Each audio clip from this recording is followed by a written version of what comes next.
Oh, Watch Together. I forgot about Watch Together. And we're live! Yo. Hello, everyone! Hello. Hip hip hooray! Hello, everyone. I guess hello, everyone, and welcome back to Just Bizarre Adventure. Seed of Churches. Session... question mark. Session nothing. Session nothing. Because... No session. yeah, no session. Because this is the QNA, and Seed of Churches is over. If you were watching the vote and this played on autoplay, you don't have to watch. You have to listen to this as well. Yeah. It's done. The story is done. You should though. You should. Though, though. actually, all things considered, they're probably not, considering that the playlist is actually in the opposite order, so you have to scroll to the very end to start, and then you have to keep hitting back.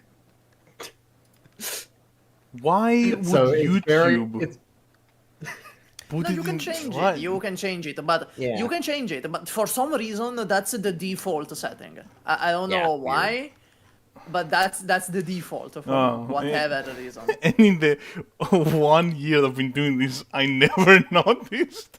I never once thought like, oh, okay, that's in the opposite order. Also, Oh, this well. is really funny.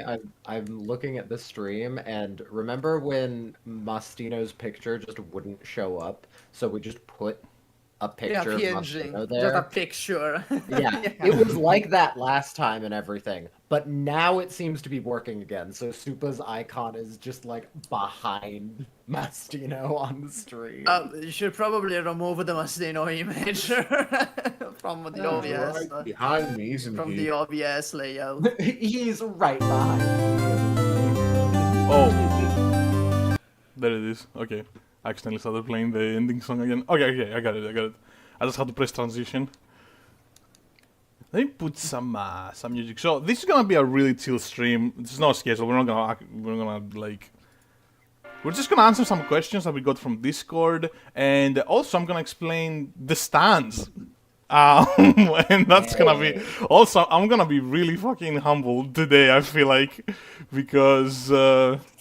Oh, there's gonna Yeah. be so many questions where it's like that meme, right? Where there's someone making a theory about One Piece, and on top it's like Oda who never thought about any of that. Hey, don't spoil them. You know, it's just rude to spoil. They have to hear it from my own. Or maybe you should put maybe you should put spoilers in the title. I mean, I guess. It is the Q&A though. Like, I don't think we need to do that. It's called the Q&A stream. Well, we don't have to put that because I'm saying now, every spoiler, we're gonna spoil everything. So if you haven't watched the series, you should go back and watch it. Yeah.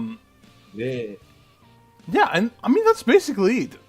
I don't think we're gonna... I think this is the only episode where, like, introductions are, like, extremely unimportant. Pointless. Unimportant. Yeah. Like, the most pointless introductions in the whole series by far.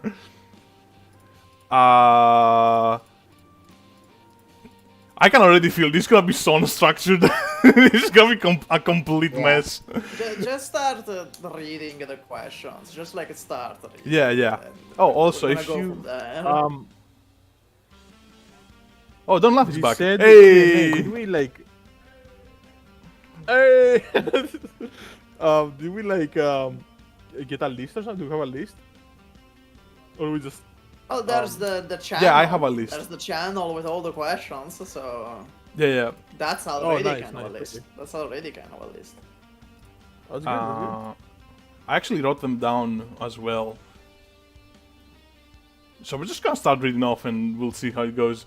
So, not a big question. I should go actually to the thing because I didn't write who asked them. So, Yeah, who's the asker? Who's asking? this is a question from Who Don asked? Laffy. Not a big question, guy, but I do have at least one. Any scrapped stand ideas, and why, if so? So the thing is that with stands, pretty much every idea I had, I ended up using by the end of the campaign. There were a lot of stands where in the moment, like I would come up with them and wanted to use them in the upcoming stream, but for one reason or another, I switched them up for another idea. I eventually went back and took that idea and reused it. So, pretty much none. I mean, actually there are two. There are two that I found in my notes. Because I have a big list of stands that... It's my backlog, right? Wesley understands this really well, I think. Yes. You have just a huge backlog of stand ideas. But I never really thought of them as, like, potential candidates for the streams. There were two, however. One of them was called Fan of a Fan. And it's literally, you guys were supposed to go on a shop that sells ceiling fans and regular electric fans. And the cashier, his stand was able to possess fans and control various aspects of them. Like, literally speed them up to the point where you're, like, blown away by an airplane engine. Or, Well, the airplane engine suck you in. Like, that doesn't blow you away. The airplane engine would suck you in. I mean, from the backside, doesn't it blow you back? From the backside, it blows you back, yeah. Yeah. But the fan, I don't think a fan would do that. Yeah, that was the whole point of the stand. Like, he could possess fans and make them operate way above their what they're supposed to operate. Like, spin just way faster than they should be able to. He could also, like, I think he could spin them to such a degree that they would, like, make the air extremely hot, like, due to friction. So, like, you get blasted with, like, fucking... I don't know what's a hot temperature for in Fahrenheit, but, like, 80 degrees Celsius air going at fucking Mach 3, and it's like, you know, it's really bad. And, yeah, so that's Fan of a Fan. And the other one that I didn't use was Black Magic, and it was Bonnie's original stand. Bonnie was a completely different character to what he is now. Because he was the first villain, I had, well, excluding Gideon, of course, with Heartbeat. But Bonnie was like the first actual, like, major villain that actually did something and, like, stuck around. I have this huge backstory for him. He was a completely different character. And his stand Black Magic was like... Anytime anyone is wrapped in cloth or cloth-like material, Bonnie could switch you for any other object like a magician. Like, if you're hiding from something... Like if you're hiding from something and you wrap yourself in a curtain to try and hide away. It's kind of like D4C then. That's kind of like D4C, but he can swap you for another object. Yeah. Like, my idea was, the scene in my head was you're trying to hide away from Bonnie, and one of you, like, wraps themselves in a curtain to try and hide away, and then Bonnie switches you for, like, a grandfather clock. And you're literally, your soul is in the grandfather clock, and the only way to reverse it is, like, either convince Bonnie that... you become the object. You become the object. You're not just like a position swap. Oh, Yeah. Okay. I thought that you just got to, like, swap the positions. That's what I thought. Yeah. These are the only two stands that were, like, they were cut off. Basically, I can see why. Like, a Fan of a Fan is a bit too corny. It's a bit corny, Fan of a Fan. And Black Magic would be really difficult to make work in a campaign. Because, like, he'd be entirely harmless. Like, once you figure out the gimmick, he's entirely harmless. Yeah, that whole stand's existence is like... How well can I make a horror aesthetic so that you guys want to be more careful, want to sneak around more, and hide Yeah, away. but then you'd have like there's no guarantee that Yeah, we there's no would guarantee. hide in a curtain specifically, right?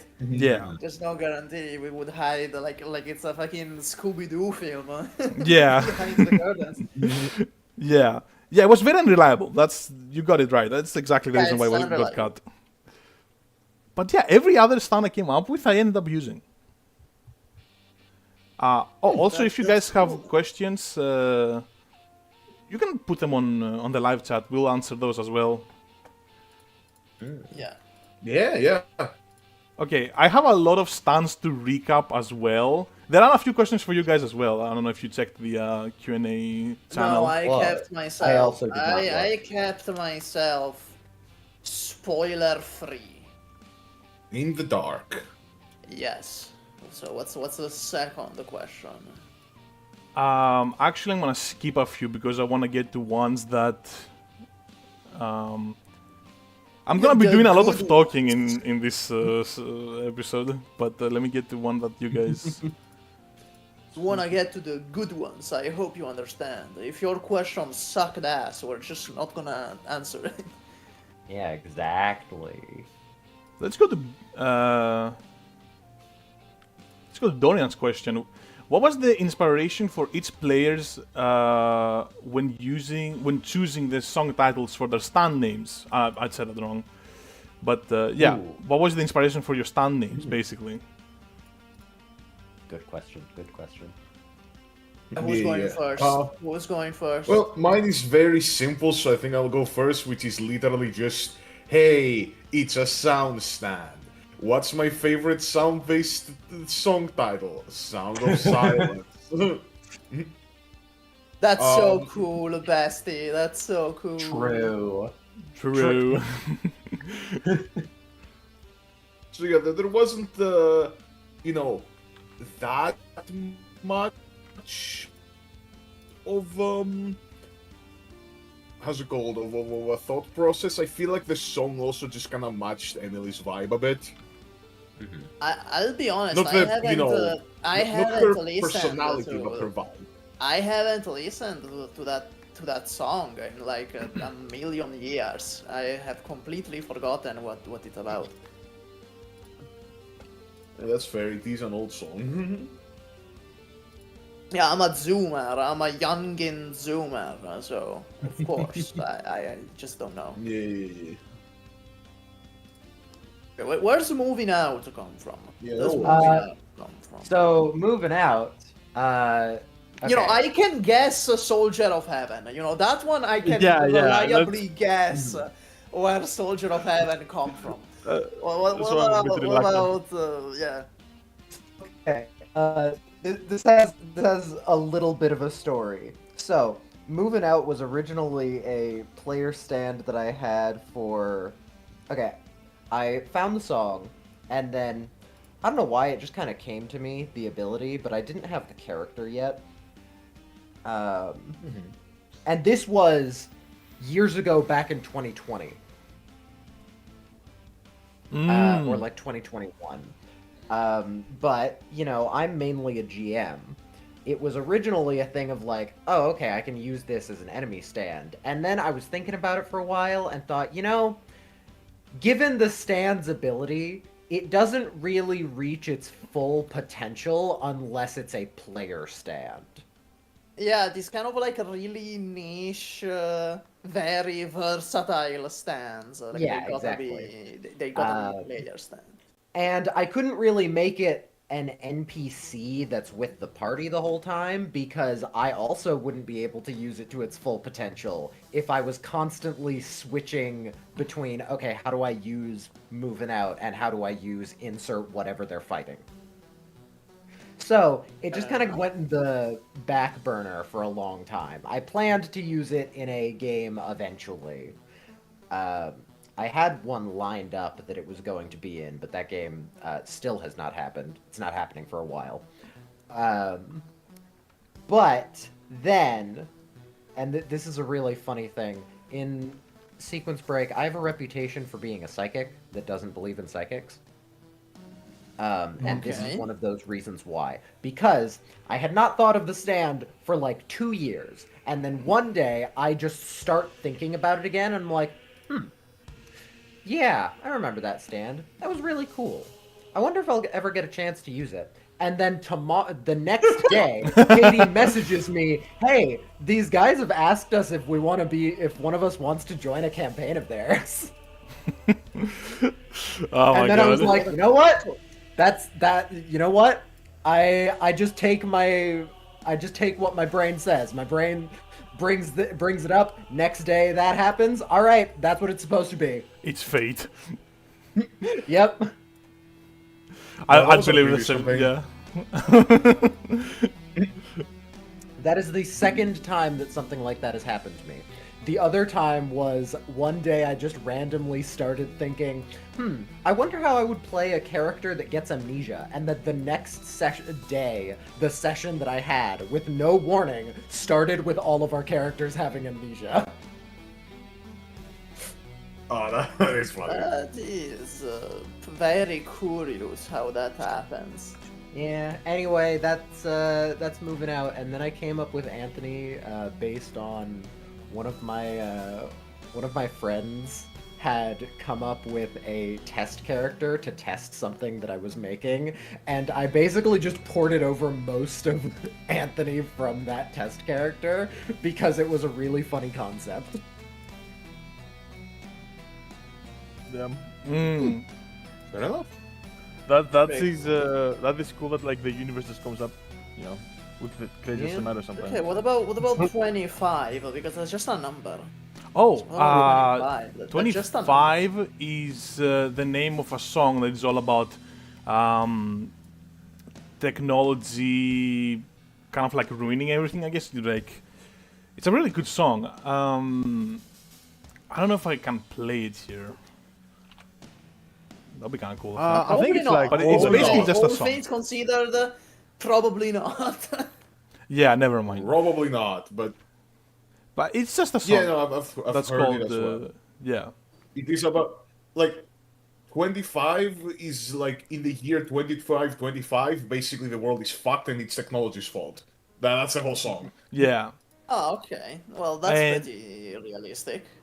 Yeah, and of course it's like it contrasts with actual 25 because actual 25 that technology is its entire power system. That's what it does, and there really isn't any reason why the song 25 is anti-technology and the stand 25 is all about technology. I don't know, it's just what it is. I just kind of like that.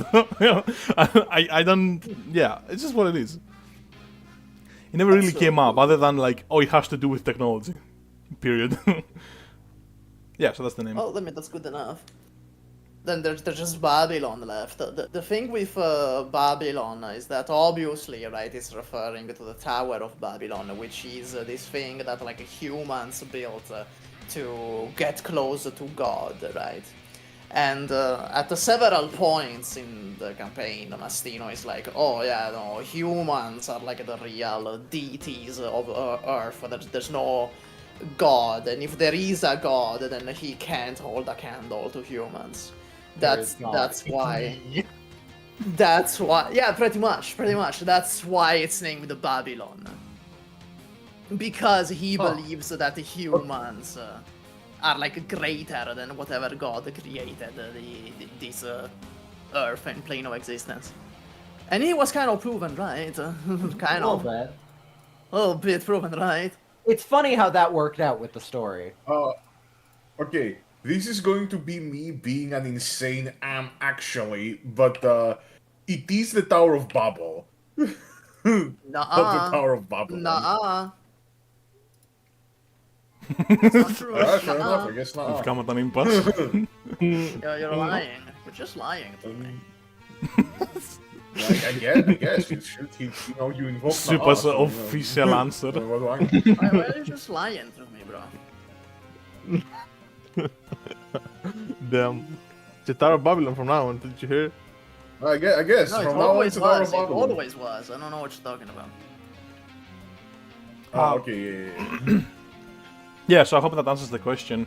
You do Yeah, have a secondary question, which is where is Little Dick Virgin, the legendary stand? And I don't really know how to Okay, so Little Dick answer that. Version. Let me Yeah, explain where did the that come lore. from? Yeah, the lore of Little Dick Version. Oh god. So basically, there is another player in the other campaign, C Squad. He's called Living Rain.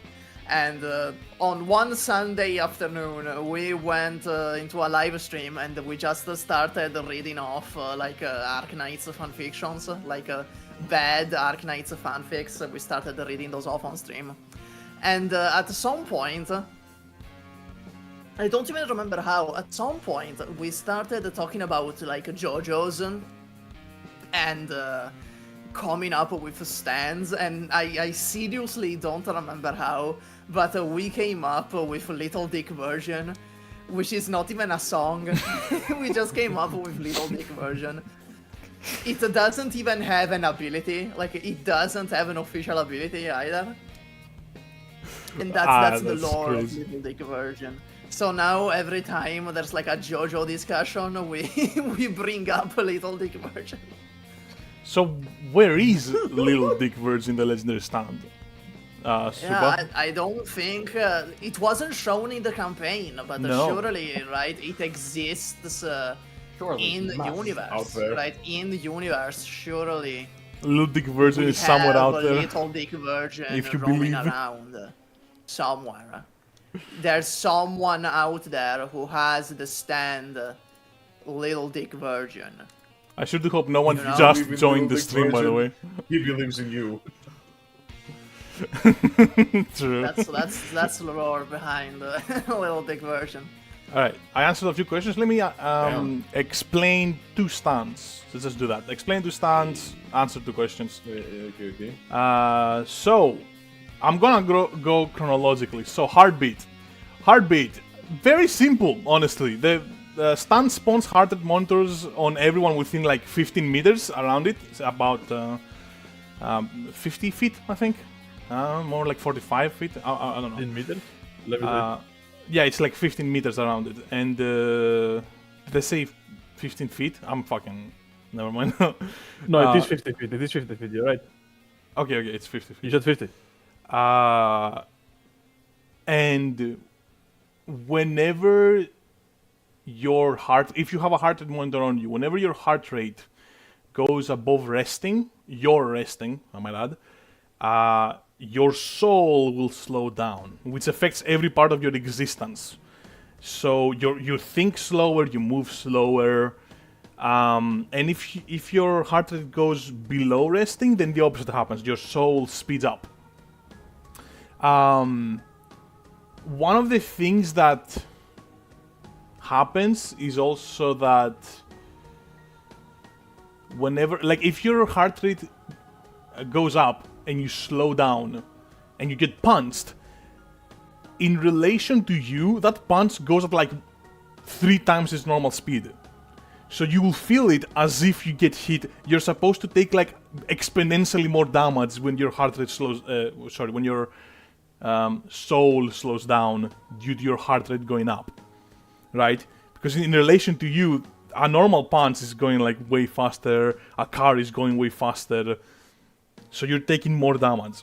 It didn't really come up during the session. Yeah, that didn't come up. That's a whole new ability you just described. That's just how it's supposed to work. But Heartbeat, that's how Gideon got the feather. He almost died, and his heart rate got so slowed down that he just became faster than fucking. He became extremely fast. But you know, good Basically good idea. teleport. Yeah. Yeah, if you want your villain to do something no matter what, just give them a hacks ability, but it only activates once. Gideon was one of those, I knew that no matter what happens, no matter what goes down, if he has to die for it, he will. 100%. Something must have happened to get the feather away from you. And thank God it worked out, because I didn't know if it was gonna work out. Oh, actually, Actually, I think you can all blame Mastino because Mastino was the one who Oh came my up with the God, slower heart rate, and like maybe I would have thought my of it God, myself. Yeah, it was my fault. It was my fucking fault. Oh. Maybe I would have thought of it myself as like a viable way to get the feather away from you, but when Mastino said, I was like, I got it. I know how to get the feather. Yeah, this was totally the I've plan got an the whole idea. time.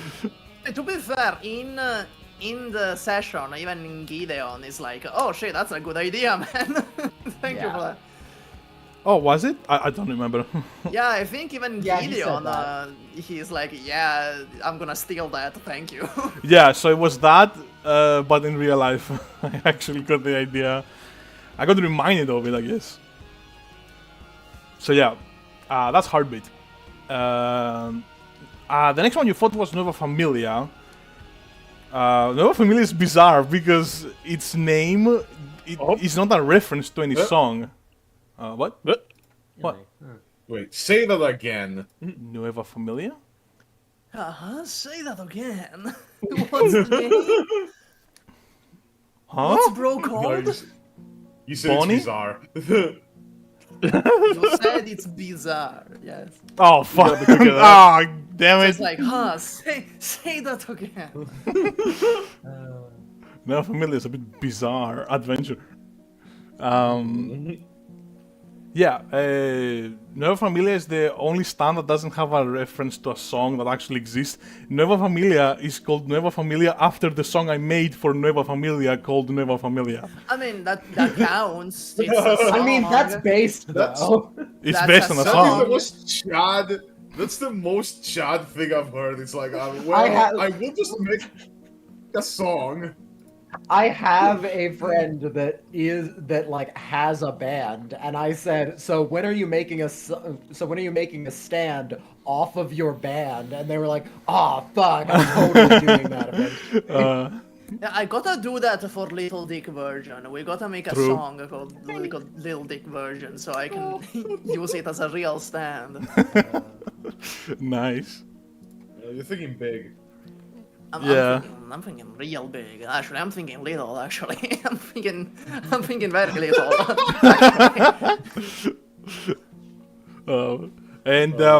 Okay, as far as the ability is concerned, it's Bonnie Stan has a gun. I know in the art it doesn't look like it has a gun, but it has a gun.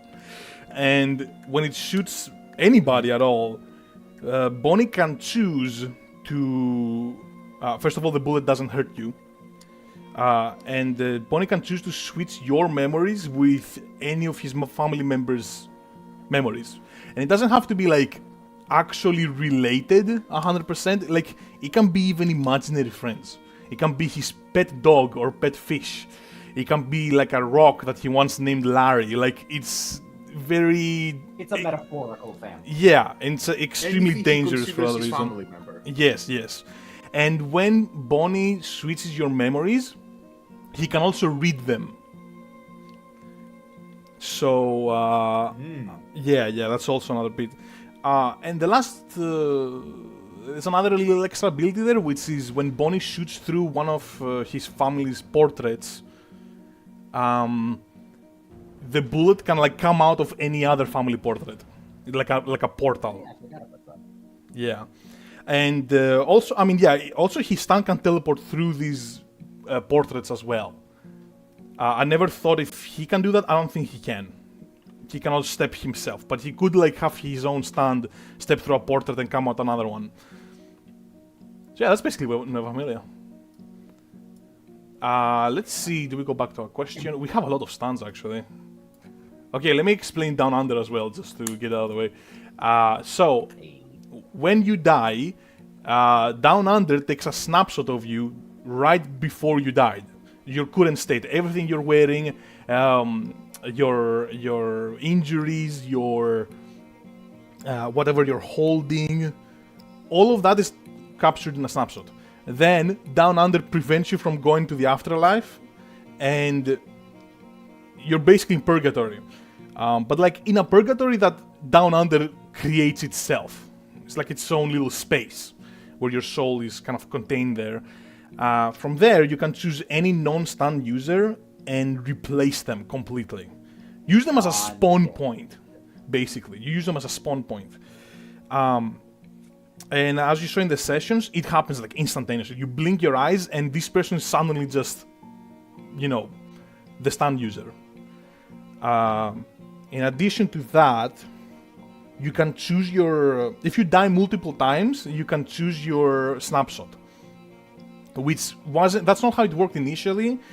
But it needed to work that way because, first of all, baby David, David would never be able to choose any other snapshot other when he was an infant. And also, I just wanted to give Anthony a bit more control.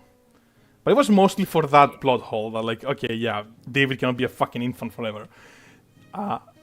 I think there's another... Yeah, if you hit... if you injure Down Under itself, the stand, that injury never goes away.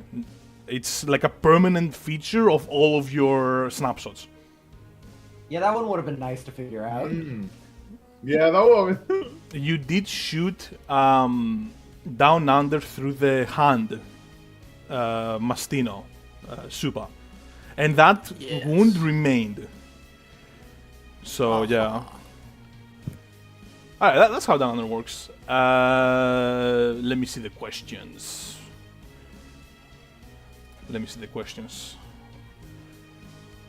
Okay, so KP asks, my question is, were there any story elements like backstory or possible ripple effects the players missed or have found that changed the course of the story to where we ended up at? Okay, so the destination is the same. But the journey had to change. Honestly, way too many times. Like, yeah. Like, you were gonna fight the devil in space, no matter what. Like, I was gonna figure out a way to do that as organically as possible, no matter what. That was always gonna be the end of City of Churches. Like a Telltale game. A Telltale game.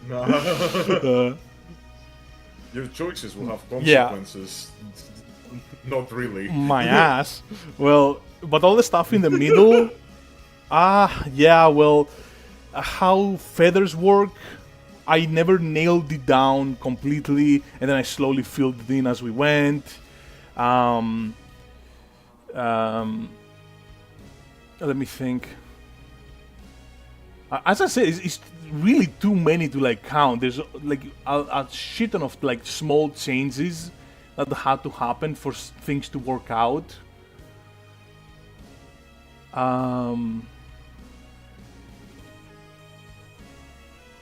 Okay, obviously, whenever Mastino kidnapped David, Yeah, that couldn't work out the way. What do you think about that, buddy? What do you think about that? I can't remember what I wanted him to do in the meantime. I think I wanted him to go collect like another feather or something. Well, It did kind of mess me too up, bad. but yeah, it did kind of mess me up. Wow, that was like. That was pretty messed up, but it wasn't that bad. Deviation from the plan, I think. Are you asking what the biggest deviation was? No, Or- I think that was probably the biggest deviation. Mastino kidnapped Yeah. David, that was probably the biggest deviation. Yeah, I can't remember what I wanted him to do. But it definitely sounded... I mean, I remember those were a few stressful weeks, you know? When I had to figure out, okay, what do we do now? Like, this is clearly not according to plan. All according to Keikaku. Translator note, Keikaku means plan. Okay, I can't come up with any other specific example that like really messed me up. I think we were pretty good for the most part. Yeah. Yeah, it was like really small changes. Like We were pretty well behaved. Very good player.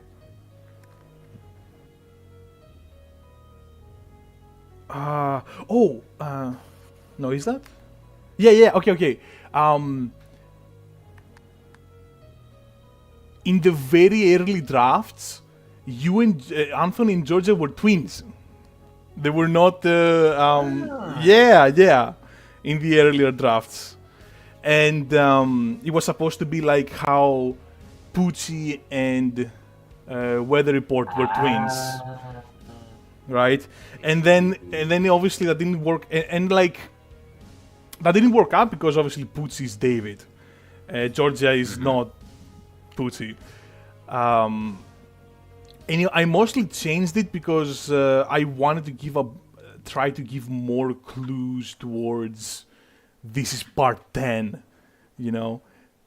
So Yeah. initially was like, oh, this is part 10, but it doesn't matter pretty much at all. I have a few random elements from part 6 that are like repeating, but they're like scrambled and on different formats and places in different contexts. And I then made a few changes after the campaign had started, like I think like after episode 2, where I tried to make the story a bit more like part 6. Just to make it a little easier to figure out, yeah. Yeah, so all the stuff in the middle, there's a ton of small changes that I had to do, but the destination was always going to be the same. I was going to figure out some way, somehow. But yeah, good question. Thank you for the question. Let me see. Do I have any other questions for you guys?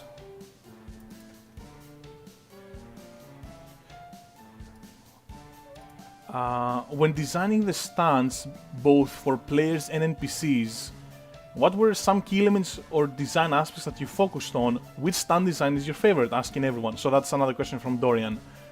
Great question. Great question. I think I'll go first. Mine is literally just a fucking receipt printer.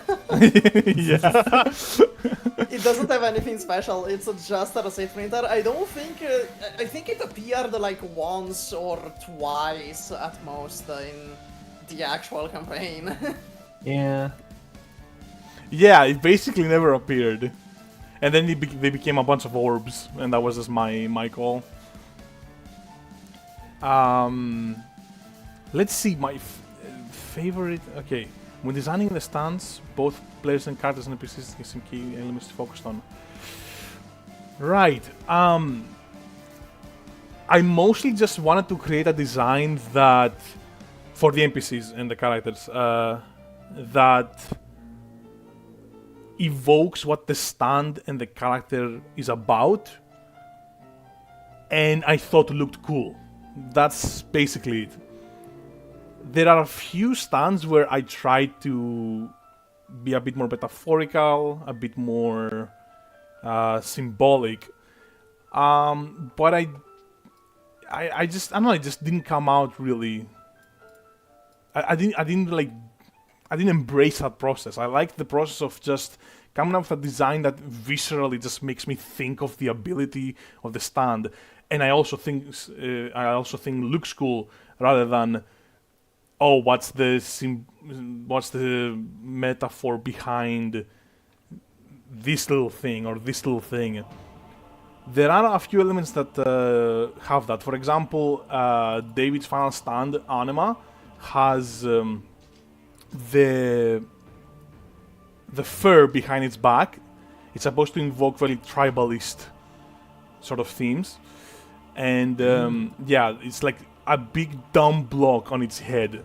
I'm saying dumb on purpose. A big dumb block on its head, with like a really, yeah, just a really simple shape, with a fur coat on the back, like some kind of tribalist leader. and combined with the eye and the light, it's supposed to be like the enlightened caveman. That was the idea. The enlightened caveman. Yeah.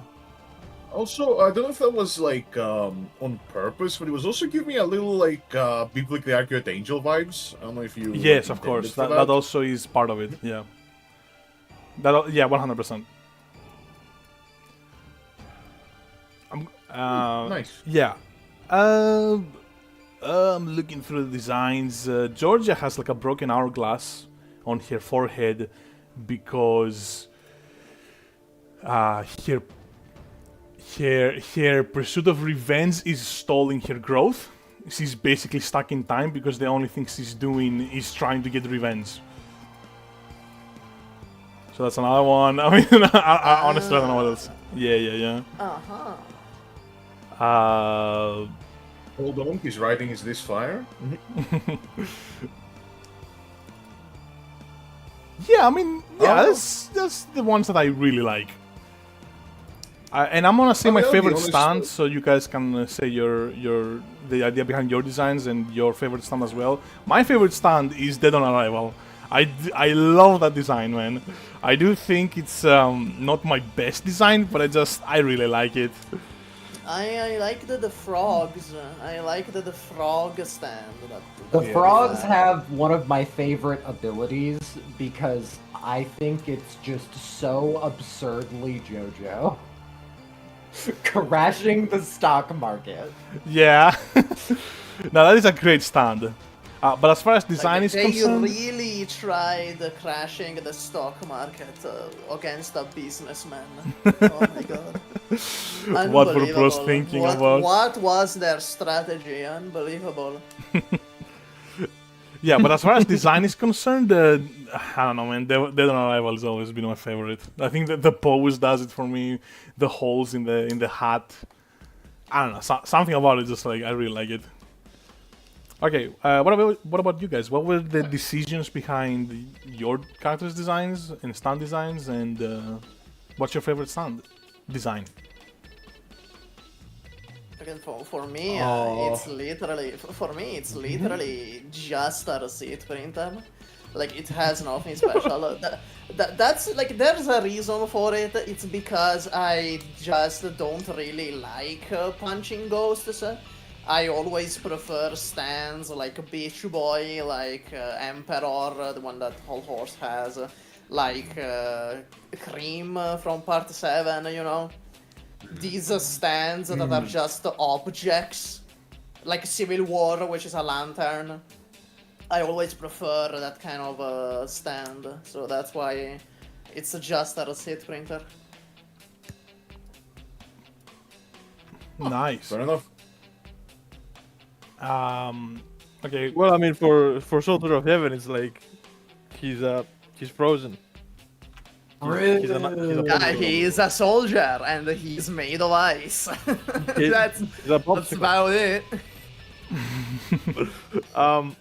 No, for real, he's inspired by like a World War I division that was stationed in the Alps, and a lot of them froze to death. So that's the inspiration. So that's why he's frozen. Oh, that's pretty cool, actually. That's pretty cool. Yeah, that's also what the song's about. That he's serving heaven, like because he's so high. Oh, I understand. Yes, indeed. It all comes together. But yeah. Cinema. And what's your favorite stand? Yeah, true. I think my favorite stand, honestly, like it's not a stand. It's a feather. It's like Verin is my favorite design because it's just a snake. Yeah, it's a snake. I like that. It's a snake. But my favorite stand design is definitely Soldier of Heaven Renegade. Like, I'm sorry that I have to do this, but like it is. It really is. I mean, it's a banger design. Like, it's a banger design. And the fact that he's taking the form of the devil because he's reading about it in the Bible, like, it's so cool, man. It's so cool. I still think it's the frogs for me.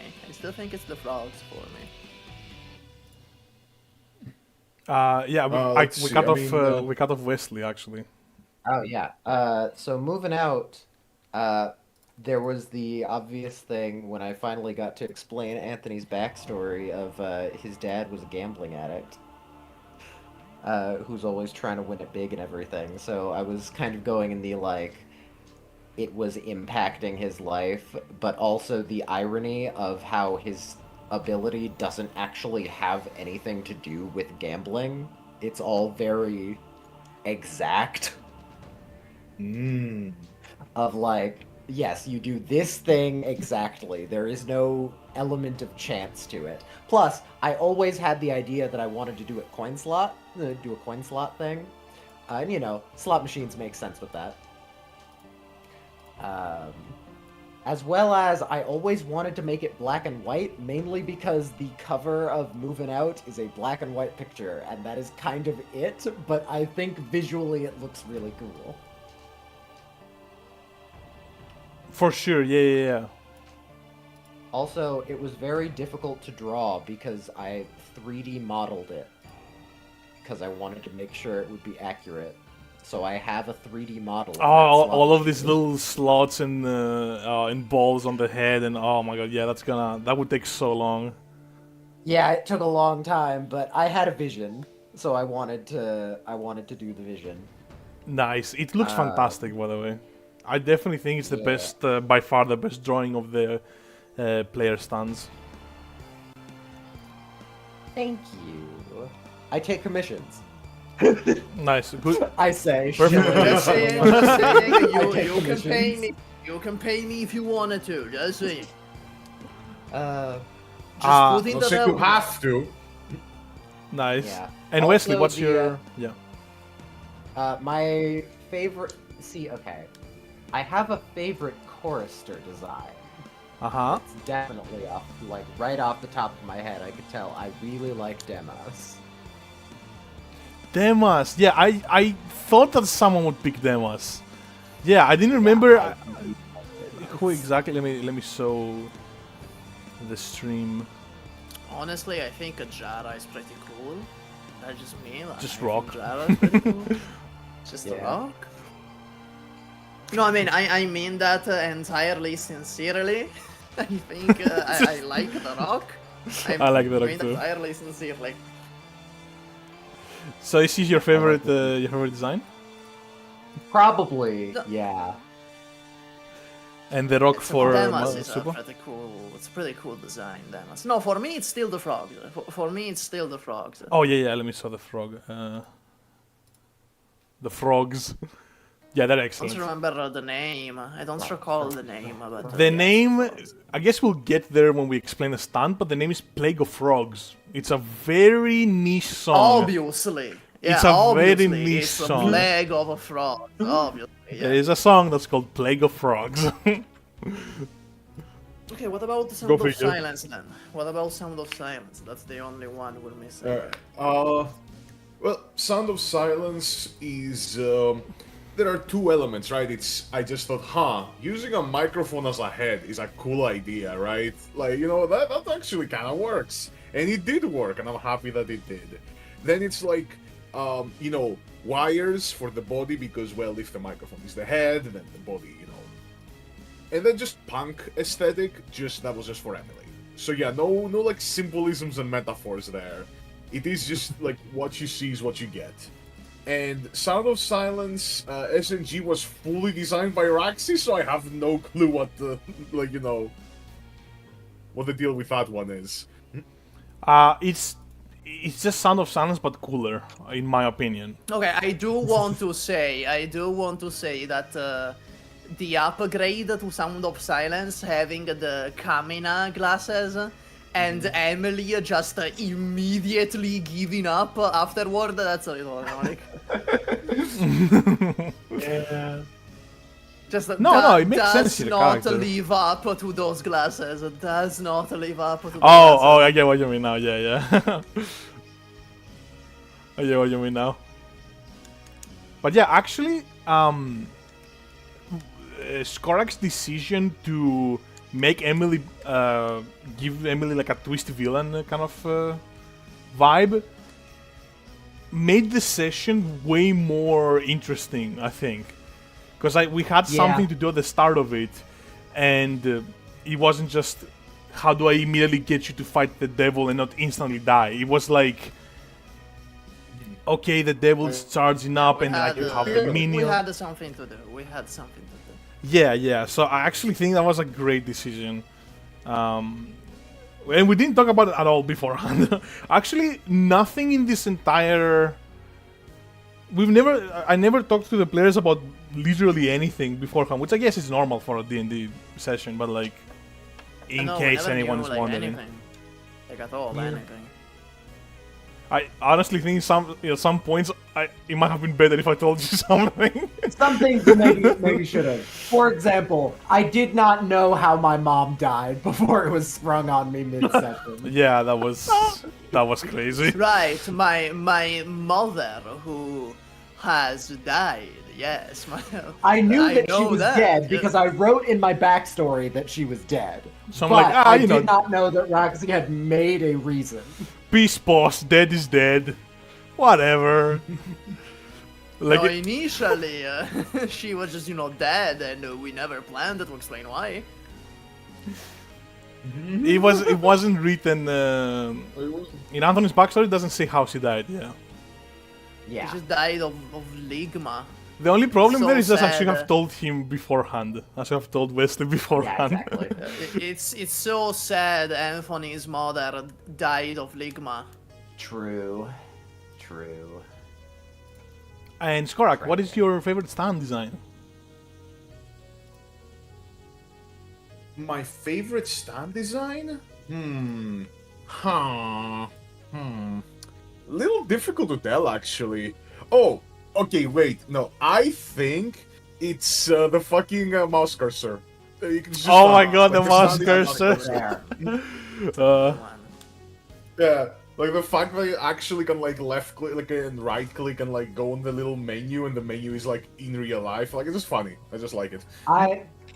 When we were fighting that, and I came up with the like write a button on myself so that it would click the button idea. Oh, That's because I've had a stand idea that is extremely similar, and that was one of the weaknesses I thought of. Oh, nice. Yeah. So I'm very happy that you let that work.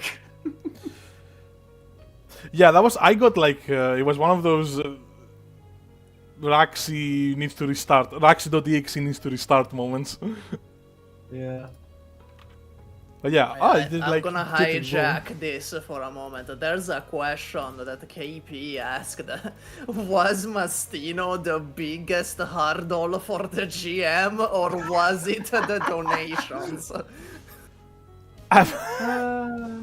I'm assuming. So I suppose they're asking what was the biggest hurdle for you, and was it Mastino? Well, okay, the way it's said, it kind of makes me think like it means the generous donations. Yeah, the generous donations, yes. Oh wow, okay. Mastino, as a character, was not a hurdle, except the time where he kidnapped David. But Kidnapped David, yes. Most of the time, Mastino is just fun. He does like what he wants to do, chaotic. Like I don't even know where to put him in the in the D&D chart. Like chaotic good, not really. Not like, good. No, definitely chaotic not neutral. good. Like it's Yeah, crazy. chaotic neutral would be the best because he serves his own interests and nothing else. Yeah. You basically Mastino never did anything that was strictly for the good of his own team or people around him. It was always like, well, look, I cannot kill these guys if I don't have anybody supporting me, like, at all. So, like, that's what I gathered, at least. That's what it seems like to me. Yeah, it's more so like if I go too much against the team, then that would be bad for what I want to do. Yeah, Mastino is a very interesting character. Like, he just never changed, and Yeah, no, he had no character arc to speak he of. had no character No. arc. Like, and that's also kind of why I struggled on the quote-unquote Mastino arc, where the number one person that, in theory, should have pushed Mastino's growth literally didn't recognize him 2 times in a row. Yeah. It was funny. And like I beat myself up for that, but I think after the Mastino arc, I realized that Mastino is best as a chaotic, neutral, never changing kind of like force of nature. He's already perfect. He's already perfect. He doesn't need anything different about him. Yeah, no, I love Mastino. I genuinely love Mastino. I think he's such a fantastic character. He's so much fun. That's why I'm wondering, like, for the Wesley campaign, do I just play Mastino again? Because that was really Not fun. just play Mastino again. That was really fun. You terrorized like my a fucking campaign. Don't different terrorize name. the Wesley campaign too, You know, please. under a different name, different design, different power, but the soul remains. Is that reincarnation? Yeah, so Yes, it's just A new reincarnation. incarnation. so the only real hurdle was I guess, the impending doom when I realized it's Sunday and I only have 2 days to prepare. That's the only hurdle that was like a big hurdle. But as far as Mastino and the generous donations, I mean, of course, Mastino's ability, like his custom spirit die gain condition, was broken as fuck, and it was never fixed. It was just, Yeah, we just just like let that. it run. We just let it run. yeah. Yeah. Yeah, so no, yeah, I wouldn't consider one of the most fun parts of the campaign a hurdle. That would be like, I mean, yeah, okay, I get what you mean, but like, no, I love Mastino. All right, does? true. Let me explain a few more stands now that we're here.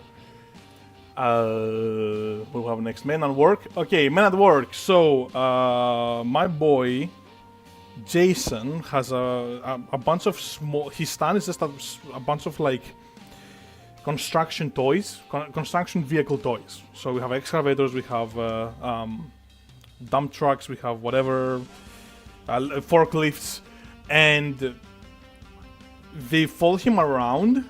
They're actually independent. They choose to follow him around. They don't have to follow him around. Oh, Yeah, Yo, they're actually he's independent. He's just that good of a boss. Yeah. And he can control their size. So he can make them grow and shrink. And he can also kind of like give them a boost. Oh, no, he cannot give them a boost. They're just like always way more physically powerful and fast than they should be if you compare them to the real world counterparts. So it's a very simple stand. That's basically it. Yeah, it just makes a construction vehicle. It's a bunch of construction that's vehicles. The stand. Yeah, that's the stand. I mean, hey, there's honestly like if I had to fight a lot of construction vehicles, a bunch of construction vehicles that are like stronger than the real life counterparts, that wouldn't be an easy fight, even if I had a stand. honestly, the fact that they're sentient is what I'm like was sent with. It's like, Yeah, they're damn, you didn't tell sentient. us we were fighting a sentient forklift. When Jason was knocked out, they didn't despawn because they don't. Yeah, they're noticed separate that. from him. Damn. Yeah. And next one is Homeward, which is Alex's stand, who is Jason's brother. Jason's sister, my bad. And... Bro, congrats on his transition. I'm so happy for him. Hell yeah. Hell yeah. Congrats on his transition. And Homeward is... oh, I'm not showing the stream. Let me show stream. Homeward was originally called Riptide after that one song that I'm sure everyone knows about. And Homeward is not named after the song I made, which is called Homeward. It's named after another song, and I named my song Homeward after that song. So it's like, it's not the same Very thing. complex. Yeah, very complex stuff. But Homeward can basically layerize objects and people. It does a little scanning sound, and from the tip of its, either from its head or from like one of its arms, was like a scanner on it. It does like it removes like a really tiny layer off of the top of any surface of that surface, right? So, and she can do that to herself instantly. She can immediately make herself into a trillion like thin layers of herself, and she's conscious. She can move around all of them independently, thanks to the stand. And Paul tried to throw fucking mustard gas at it. Yeah. I think that was the first mustard gas fumble in the whole series. Yeah. That was the origin. That was the origin of the mustard gas gimmick. Yeah. She did get kind of fucked up by that, from what I remember. But yeah, I mean that's basically it. That's it. That's how the stand works. There was supposed to be like if Jason and Alex were to show up ever again, they have a really cool combo with each other, which is that Jason surrounds you with all of the construction equipment, and then Homeward layerizes like and unlayerizes the construction equipment like instantaneously. So imagine you're getting charged by an excavator, and then the excavator becomes like 1,000 layers, passes through you, and then becomes an excavator again behind you and strikes you, right? And imagine that happening with all of the construction equipment. Yeah, if they were fighting together, It becomes an excavator within you. Oh, damn. Yeah, they could overlap you and then They could, yeah. move over the layers. And you're fucked. And then you're just dead. And then you're just dead. instantly dead. Yeah. That's an insta kill. That's basically an instant kill, yeah. Yeah, so they have that combo, but that's how Homer works. Money for Nothing, which is Ace's stand. If you help Ace financially in any way, he can proportionally become like exceptionally more powerful against you. Physically more powerful. He's faster, he's stronger. Yeah. Such a dumbass. It's just a dumbass. Such a fucking moron. I love him. Oh, I guess that's one of the things that changed. Ace was not supposed to be that dumb. He was like. Oh, I'm glad. Yeah. I'm glad he became stupid. I'm glad he became stupid. No, we I have basically- the whole spectrum of like business bros now, so I like that. You know, Yeah. Yeah, Oliver, Mastino, and Ace are like the whole spectrum of business bros. Yeah. There were a few voice lines as if it's like scripted or something. There were a few points, I guess, where I was role-playing Ace, and I fucked it up. He did not come out how I wanted him to. And about halfway through the session, I embraced it. I'm like, I guess he's a dumbass. I guess he's fucking dumb. You know? So that's what how it happened for him to be dumb. But his stand, whenever you help him financially in any way, you invest in one of his companies, you buy one of his products, or you just give him money straight up, he becomes like a lot more powerful when he's fighting you specifically. That's why in the session when he was trying to hit, he couldn't hit Georgia and Anthony. It was Georgia and Anthony or Georgia and Emily? Yeah, Georgia and Anthony. Yeah, it was. Because they didn't help him in any way financially, right? Yeah, that's basically it. He's kind of just a big mean motherfucker. He becomes a Yakuza character when you give him money. He becomes a Yakuza character. He just beat the shit out of everyone. He can lift trucks, buses. He can like utterly destroy the area around him. smash against buildings. It's yeah. Just Dance. fun. Just Dance is Amy's stand, and it doesn't have any abilities on its own for fighting. What it does is when Amy gets closer to the more time Amy spends with someone, and if she chooses to, she can, on a cosmic level, merge with that person, become that person. So everything that the universe rewrites itself so that that person never existed, and or their achievements are attributed now to Amy. It's as if she did them. Mm-hmm. Yeah. And with the fight itself, she tried to merge with Emily's dad, Jay, and I'm pretty sure it's just Jay. Yeah. And because Jay already had a stand, Just Dance started to take on the abilities of Dead on Arrival, which is Jay's stand. So that's why her head. That's not how Just Dance looks like normally, with like with that head, right? Mm-hmm. That was because he was merging with That makes you know. sense. Yeah, there we go. Then.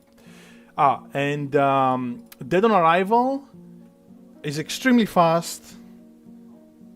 I don't think. Wait. I don't think I remember exactly what it does, if I'm being honest. Dead on Arrival. Wait. Let me look it up. Okay. It's definitely zombies. There's a lot of zombies in there. Oh Yeah. yeah. The zombies. Yeah.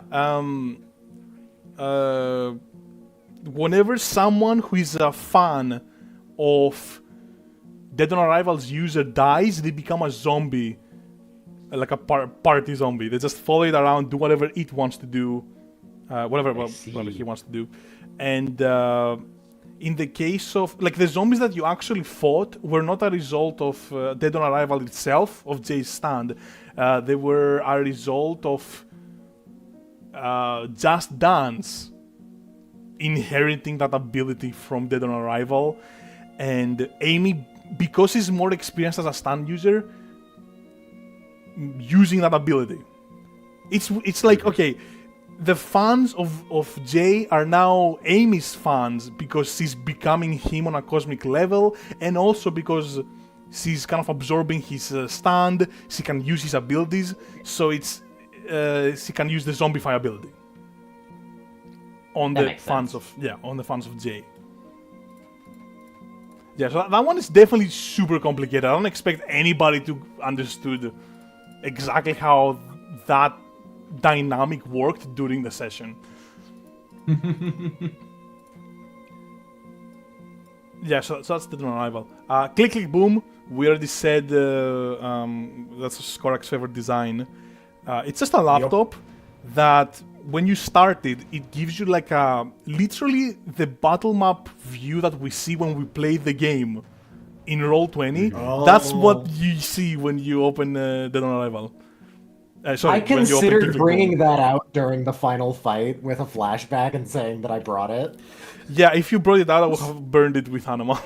So, Yeah, but it would have been pretty fun. like, I did think of it. I was like, oh yeah, I'm just gonna burn it. Actually, it's better that you didn't, because that, let's Yeah, pretend just doesn't exist. It's fine. There's No, it just got burnt up with the van. Yeah, true. Fair. Let's just say that, yeah. Which actually does make sense, since it can get burned up. What else? Yeah, Click Click Boom. Anything that you can do on a computer, Click Click Boom can do. So if you press restart, like when you open the laptop, it like saves the state of everything, and when you press restart, it goes back to that state, as we saw when Anthony drew it was a power down button, right? Or was it like a restart button specifically? I think it was a restart. Yeah, I think it was a restart too, because that's what happened. And it's like terrifying when like everything goes black, and then you just hear some like boot sounds, like BC booting up sounds, and then you just back to where you were like 5 minutes ago. It's crazy. What else? If you move outside the battle map, the stand can see you. That was like the... Oh. Yeah, that was the biggest like counter I thought of, and I knew you guys wouldn't get it because it's extremely hard to figure out. Like I tried to like kind of hint at it when I think Paul went out of the map for a little bit, and it was just really hard to like get you to understand that. But yeah, if you move, because of course the battle map is what the laptop sees. So if you move out of the battle map, you're not in range anymore. You can't touch you anymore. Yeah, you're the mouse cannot go anywhere. Oh yeah, it's a flying cursor, by the way. I didn't say that. Yeah, that's clickety boom. Okay, let's do a few more questions. Let me see. I'm gonna transition this first. Okay, which character would be most likely to care for an injured jerboa and raise the creature back on its health? It's an animal. It's a type of rodent, the jerboa. Is it the one that's on this picture of Living Rain? Yes. Yeah, of course it is. Of course it is. It would be Anthony. It's Anthony. Oh my.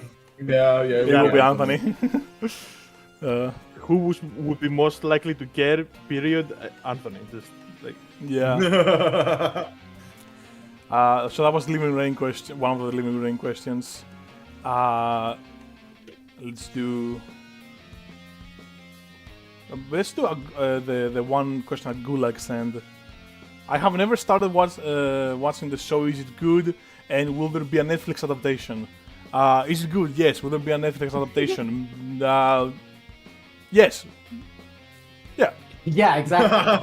Yeah, you know, Yep. certain things that Netflix feel adaptation like right now. That's what we're doing. Yeah, That 100%. would be, yes. Just no problem. Of course, yeah. Let's see here. KP asks, will we get stand eye cutscenes from every stand that was revealed? No. about making them for this. I don't think so. I wanna be honest. We have the artworks. The problem with the stand catch is that would take a lot of time to make the stand catch. Oh, it wouldn't take that much time. I could do it in an afternoon. Yeah, that's still an afternoon. That's still like a whole True. afternoon. Fair enough. You know? I'm not gonna even If I take the get bored, afternoon one. you know what? If I get bored one day, Fair enough. All right, well, KP, that's all on Wesley because I'm not gonna do it. I'm gonna be honest. Like, I don't think there's ever gonna be a point where I'm just like, oh yeah, you know. KP also asked, is there a canonical ship that sailed? I don't think so, right? I don't think so. I don't think so. No, No, don't think no. so. There Unless you wasn't count. much romance. Like there wasn't any, like almost any Yeah. romance at all in Ship One of the Churches. few games that I'm in that doesn't end in some kind of romance, because That- all of my Yeah. everyone in Sequence Break pretty much adores doing romance at some point. I felt. Yeah, no, for Yeah. this one, there was the thing with like a Dio and David, and that's True, it. that's the That's real it. ship. I guess that is a Yeah. ship that sailed, but it's more complicated It than hasn't that. exactly sailed. Yeah, it hasn't exactly sailed. Damn you, Moira. It did in the past. Yeah, in the previous timelines, it Uh, sailed. I guess like when we were doing that final scene with Anthony and Georgia, there was like a a 1% where I'm like, I mean, what if? Like, but obviously never would have done it. Yeah. It's like, oh, all right, uh-huh. Nah, they're just pals. But then no, they're just pals for 100%. It'd be really weird at that point. Yeah, so no ships. Yeah. KP also asks, was Mastino the... Oh yeah, no, sorry, my bad. Was Georgia the main JoJo of the story? Yes Kinda. and I no. mean, yeah, you did say that. You did say like she's the JoJo. That's why she's named the Georgia. You know? Yeah, but that's more of a reference. She's not supposed to Yeah, be it's literally. So it's like, reference is JoJo. KP asking who's the JoJo, or is KP asking who's the protagonist? There you go. There is no protagonist. Obviously, it's a Yeah. D&D game.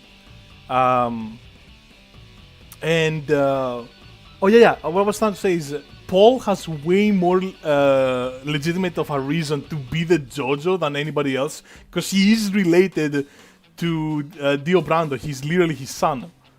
So like, if anyone is the Yeah, JoJo, that, I that guess never it's came Paul. up.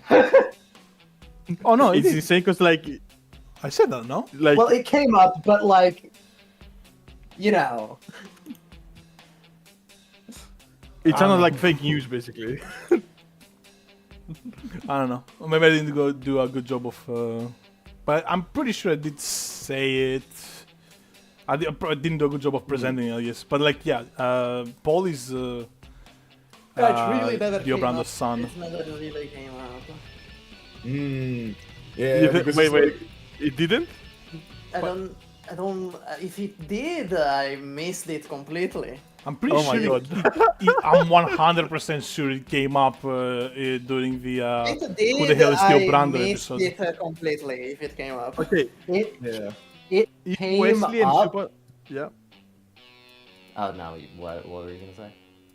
I said if Wesley and SUPAH don't remember it, then we didn't say it for No, I sure. 100% said it. Yeah, I don't remember it Yeah, either. see- Like that was one of my SKORAK questions doesn't remember for the it. session. It was gonna be what was up? Like it's just like is Paul just a Joestar and that's it? Like that was my question. Like I remember the star and then nothing was done with it. Like from my perspective. Yeah, I that think was what? pretty much my perspective. as Nah, dude, nah. Yeah. There's I no don't fucking even way. remember the star. I don't even remember the star. well. The star the was star for sure. implied to us.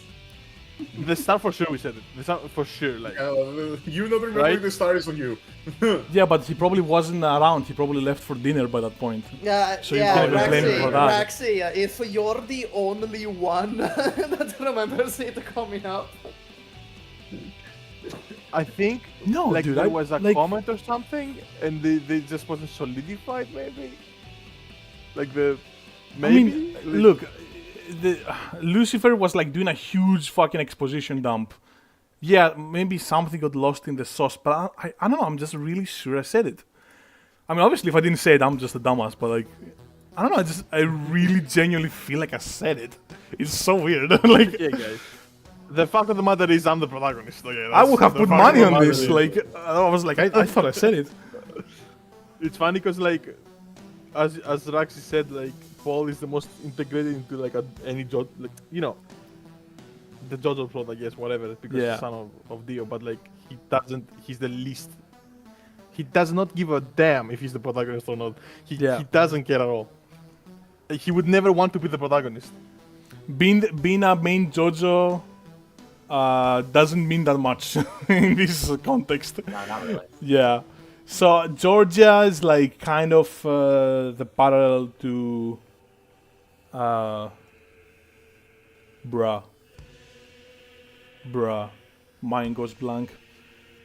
Knees weak, arms are heavy, mom's spaghetti is nervous. But on the bottom, on the surface, he's calm and ready. Who the fuck is the protagonist of part 6? Let me just kick myself real quick. Jolene. Yes, her name is Jolene. Yeah, it's almost like I spend literally I watched the entire series and like based on the entire campaign after it. Yeah. Whatever. Yeah, Georgia is based after Jolene. Of course. But like Paul is a Joestar, so I don't know. The real main JoJo was the friends we met along the way. True. Yeah, true. Honestly, for a D&D game, for the protagonist to be a non-playable character, it's pretty fitting. You know, it's alright. You know, it's technically the protagonist. You know. I fair think enough. that's all the questions, actually. There is one more that I want to leave for last. I honestly because, think that like it's if anyone important. is the protagonist based on Oh no, there is one more. character growth, it's like Anthony. Based on like Who? arc. Based on arc, I think Anthony should be the main protagonist. Anthony does have. I think in terms of if we were to consider the main character, the one of the players that has the most significance to the main story, Anthony does fit. Yeah, and I always thought as Anthony, not as the protagonist, but I always like thought of Anthony as the truest JoJo like main kind of like. Everyone else is If like this were a their written own. story, Anthony would have a Joestar birthmark. Yes. Yeah, I guess. Can't really explain it, but like I never thought of him as protagonist because obviously no one's the protagonist. But I always put more attention to Anthony. Like in my head, he was like a bigger thing. I wanted him to have an arc. I wanted him to do a lot of things and go through sort of the main points that I wanted everyone to go through, because like when something really bad happens, half of the characters either are Mastino and they don't care, or they're wholly uninvolved, or they're just the circumstances don't allow them to like really express their opinion. Anthony is the one character where every single thing that I wanted to do, he feels. And you definitely played him in a way that was like exactly what I wanted. So thank you for that. You're welcome. Yeah. And yeah, I just really like Anthony. Hell yeah. We do have one more question from KP. And then we have another one that I kind of want to leave at the end of the stream. So, if Lucifer is technically inside the players, do the characters after the campaign, if it continues, have a little Lucifer voice telling them to fuck off?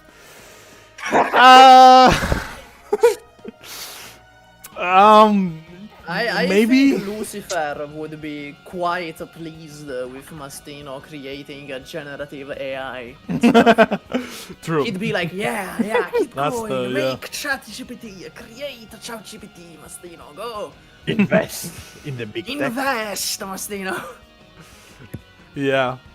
I think the only person that if Lucifer is somehow still conscious, and if I wanted to write that in a like theoretical Seed of Churches 2, then definitely Emily would be the only one who would be hearing Lucifer.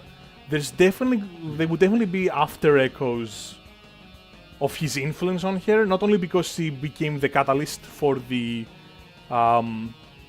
loop spell, but also because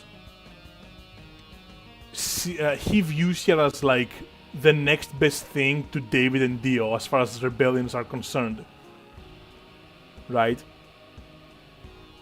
So, if ever Moira if you guys failed on the final episode, and then we had another loop, and Moira managed to kill David and Dio, then Lucifer would now go to Emily. That would be like his go-to at that point. Oh, I can't hear you guys. What the hell? Are you talking or no? Oh no. No, Oh, you're not I'm, talking. I'm My bad. listening. I'm sitting down and listening. Also, SKORAK, you're muted in case you were talking. But yeah. Alright, now we're just gonna go on a huge rumble, or like I'm gonna go on a huge rumble explaining all the stands. Let's do it kind of quickly, because it is kind of boring for me to just talk all the time. The rain tumbles down in July. So, the rain tumbles down in July creates a field, two of them, two pocket dimensions, where in the outer one there is constant rain, and it's the like real one, quote unquote, the one that most resembles the real world, and on the inner plane, inner dimension, there is no rain. There is no time doesn't move forward, and okay, listen. What, like, rain that moves down in July. You can do it. You can do it. Listen, I could probably sit here and figure it out. The point of the rain that moves down in July is really not how the stand works, because I'm the first to admit I made that shit up like in between sessions, really hard. Like whatever I wanted to do, I basically did in between the sessions. So I came up with an idea about like the stand that will make the souls of the dead appear so that you can go and talk to them and have this detective mystery, and also be able to convince them one way or the other with these impossible decisions that they have.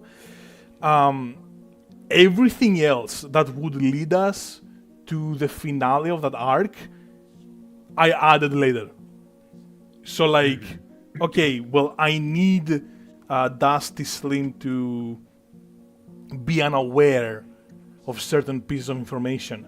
Okay, well, the dimension makes you also forget, or like, it's been so long that his mind deteriorated.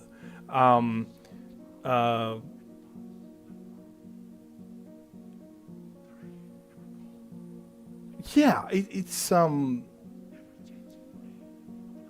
it's one of those abilities where I don't know if I should feel bad about myself or good, because it doesn't work, and I kind of wanted it to not work. I don't know. That fight, those sessions were like one of my favorites. So Yeah, that that was was like one of the best arcs we had. Yeah. yeah. Really? You guys like that arc? Yeah, Yeah. I loved that fight. It's one of the better ones. Yeah.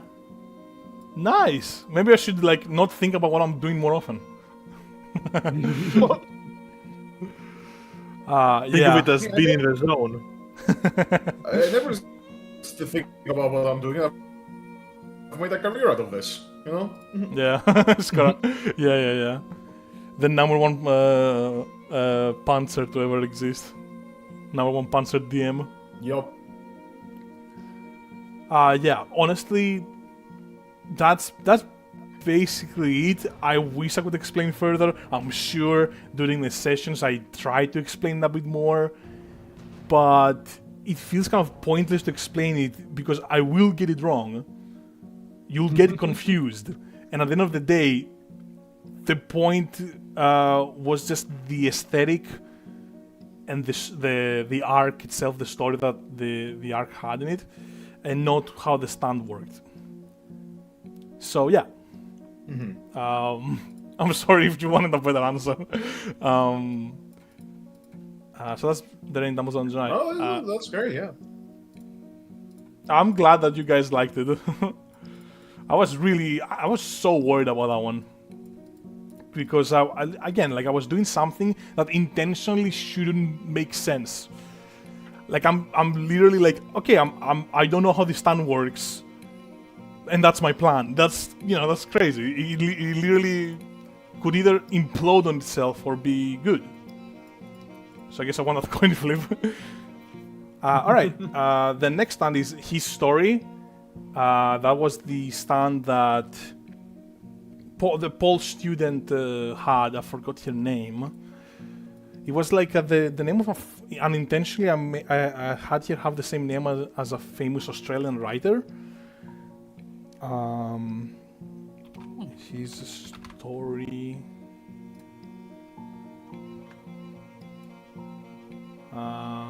Can find it now. Yeah, I don't remember. I'm drawing a blank here. Yeah.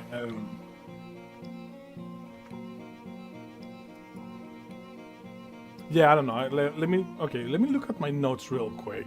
Wait, his story is in the Hiroyuki Sawano song, or is that Yeah, another it song is. of Yeah, the yeah. story? No, it is. It is that one.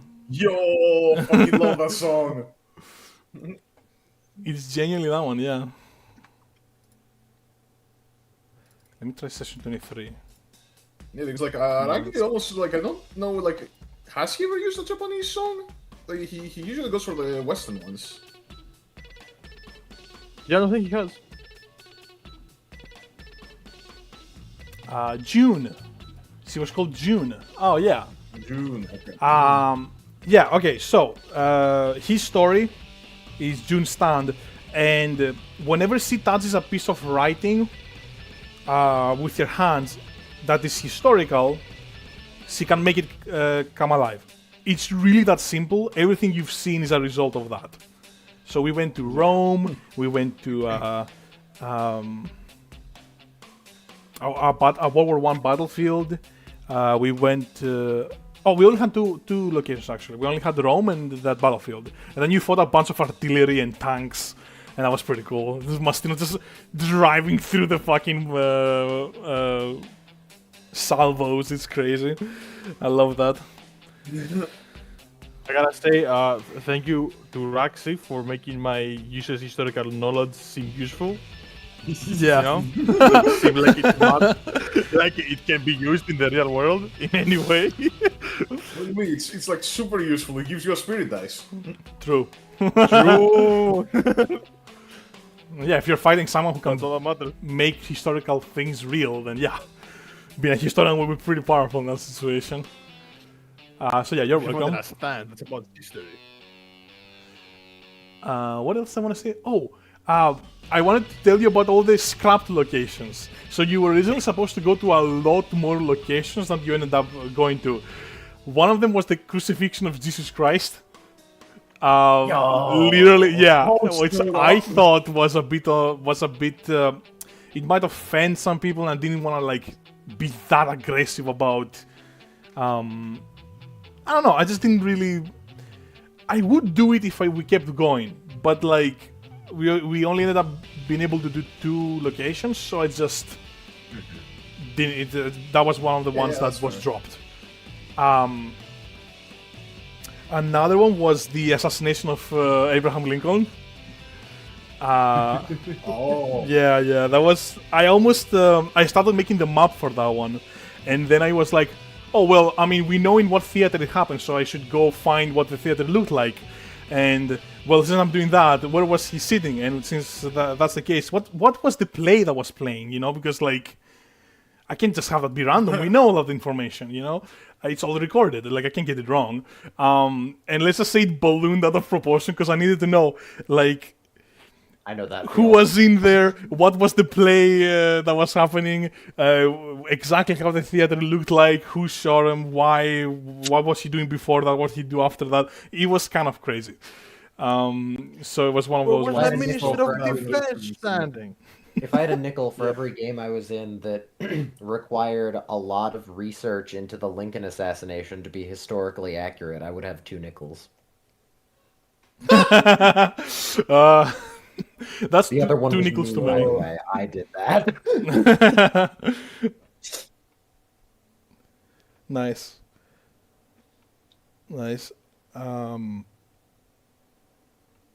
Right, and the last one. Let me look at my notes.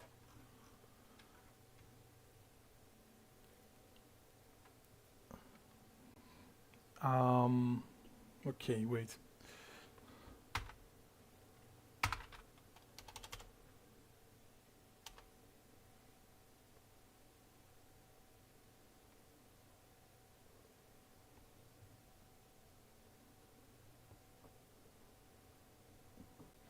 Oh yeah. The Eureka Stockade. There was a revolution that happened in Australia. There was a workers' Yeah. revolution, and they did their final stand at fuck, what was it? Eureka Stockade. Battle of the Eureka Stockade. Ballarat. There was a place. Okay, yeah. It was a bunch of workers that basically, in order to, it was like in the middle of the gold rush of Australia, and in order to mine, the government put a bunch of like really strict conditions to be allowed to mine. You needed like a permit that was extremely hard to get. It expired instantly. You need to like get another one, and the wait lines for getting those were like really long. And there were a lot of miners that were extremely pissed off, and they basically went to a settlement called Ballarat, and they did their final stand there. It was they fought very bravely, but eventually like basically they realized that they're not winning this because the army arrived and there was just nothing they could do. So after like a few shots were fired, like I think about there's not a lot of deaths. It was like 15 people died out of the 200 miners, and they kind of knew that it was over instantly, even though it was really brave of them to even show up. And they had these makeshift barricades. Yeah, the reason why I didn't make it is because I didn't think it was that historically. It didn't really pop off that much, even though it was. Like it didn't pop off as much as the assassination of Julius Caesar and another Australian story that we ended up using, which is the World War I story with a veteran that brushed the Japanese lines. Japanese fort. Yeah, so that's that stand. His story. Then we have Never on Sunday, which is Grandpa Tony's stand. It takes the form of a cane. It doesn't have to be close to him or away from him. It doesn't have a personality or... It's literally just a cane.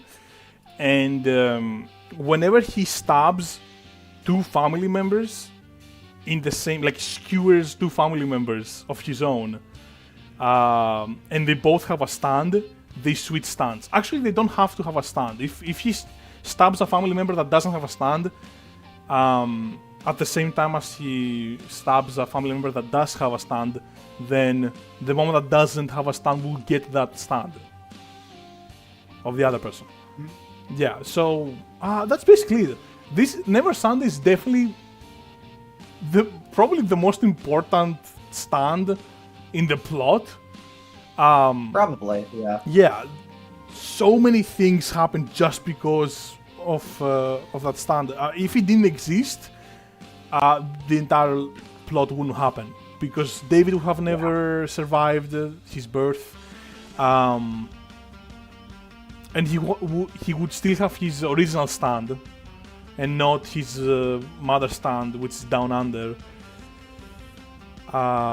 And also we learn at the very end that Anthony and his sister Maria had their stand swapped by Moira at some point, using Down Under. Using Never Sunday. And that was again just to like remove you from the equation. You know, just like as much as possible, mess up the timeline so that it's just not the same. Right? Wait, did you say that at some point you would reveal, like, you would say, like, just how much Moira fucked with the devil's, like, plan? Yeah.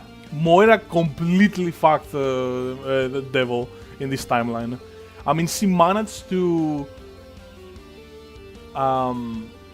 Yeah, okay, so what's supposed to happen in a normal timeline, in a normal loop, is the devil is banished into space. Siluan is created with all of the choristers, and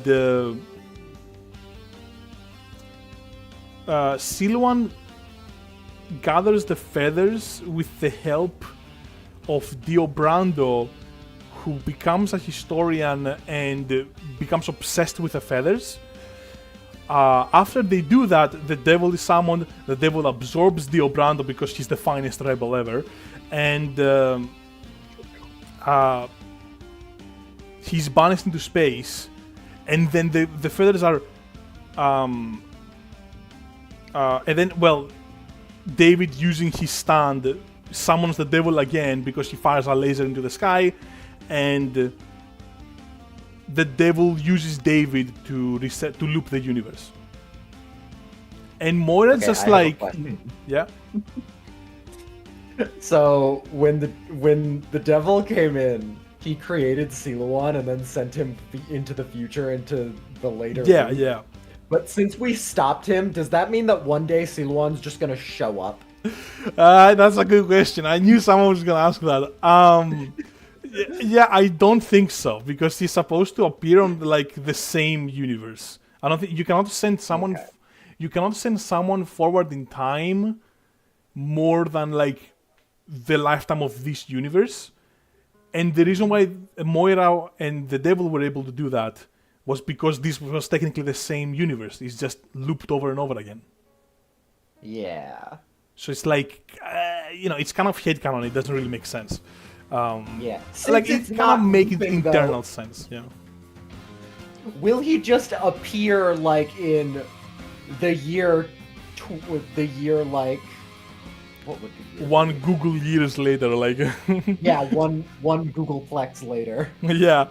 I don't think so. No, I think I'm gonna use that headcanon and say that he's supposed to appear in a time that won't exist, so he just doesn't appear, and that's good for him actually. Okay. He prefers being dead than anything else. Yeah, he prefers it that way. Good end for Siluan. Good end for Siluan. Yeah. That was a bit of a tangent for Never a Sunday. The next one is status quo. The 10 amendments, the 10 commandments, my bad. The 10 commandments, whenever you break any of the 10 commandments in front of Dionysus, who is the user of status quo, Dionysus can choose to give you another chance and can reset time before you committed that sin. He can choose not I to. really like that one. Yeah, when I dropped status quo and click click boom in the same room, it was like I need to like push the players off.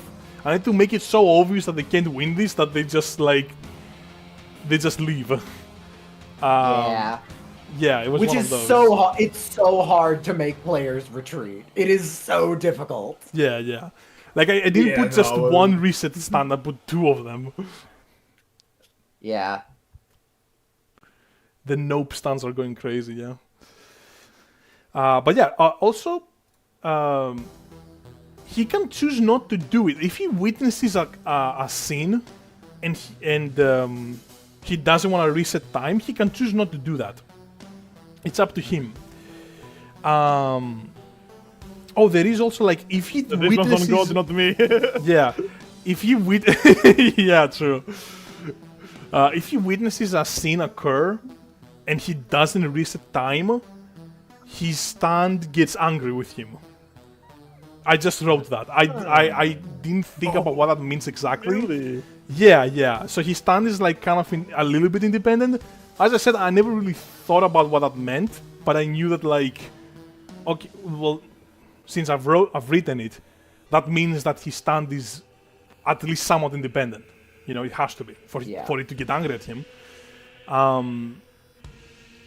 And I guess like when his stand gets angry at him, maybe like status quo refuses to summon. Maybe that will be something that happens. So yeah, Love me a stand that disagrees with its user sometimes. Yeah. So I didn't know exactly what that meant, but I did write it down. Next up is Plague of Frogs, which is it's an incredible. I do love Plague of Frogs. So Like, it's amazing. Plague of Frogs starts out as a single frog. It's independent from its user. It can go as far away from Oliver as it wants, basically. And whenever that frog consumes any product, anything that was produced, it will multiply. And will go around, find another copy of that product, and the clone. It will go and find another copy of that product, eat it as well, and then clone again. So it was like actually very lucky for Oliver that it was bottle caps, but that was part of the plan. I mean, David was going around with a bottle cap because he knew that they're everywhere. So yeah, that will just keep going until you reach a certain threshold. Like when there's like I don't know, like I kind of want to say 50,000 frogs or 40,000 frogs, then they will switch kind of their mode, and they will keep multiplying as much as they can, but what they will do is that they will jump on a person, and that person will start to want to invest into whatever product the frogs are consuming. And it starts slow, but eventually gets so they get so obsessed with it that they're literally dropping anything that they're doing, running to the nearest stock trade exchange, and just like dropping all of their fortune into that one product, whatever it is. Right? I think Plague of Frogs is the most JoJo stand in the City of Churches. Yeah, it definitely is. So I can't think like, what are the frogs doing? What? Because the stock market, what the fuck is going on?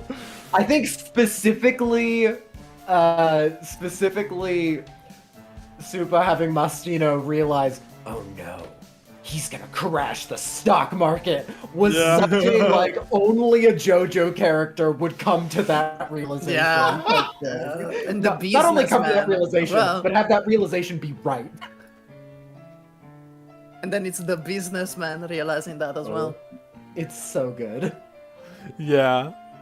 It would be like Araki would take the opportunity to explain the whole stock market, how it works, and the economy, like economics and stuff. Yeah, exactly. Oh yeah, there would be like 3 pages explaining what the stock market is. One of the was like a JoJo explanations, manga. and the end of the explanation would probably be like referencing the whole tulip thing that's happened in the past. Yeah. Like people Yeah, the buying a bunch tulip of tulips. bubble, or like the fucking .com bubble or something like that. Yeah. The Tulip Mania, I think it was called. Yeah. In addition to that, when the frogs get too many, they can like kind of melt into each other in a weird way. They become this sludge that can regenerate and grow, and it's kind of amorphous and very powerful, like very flexible and fast and powerful, that Oliver can control. He can use it to like push himself, or like move himself around.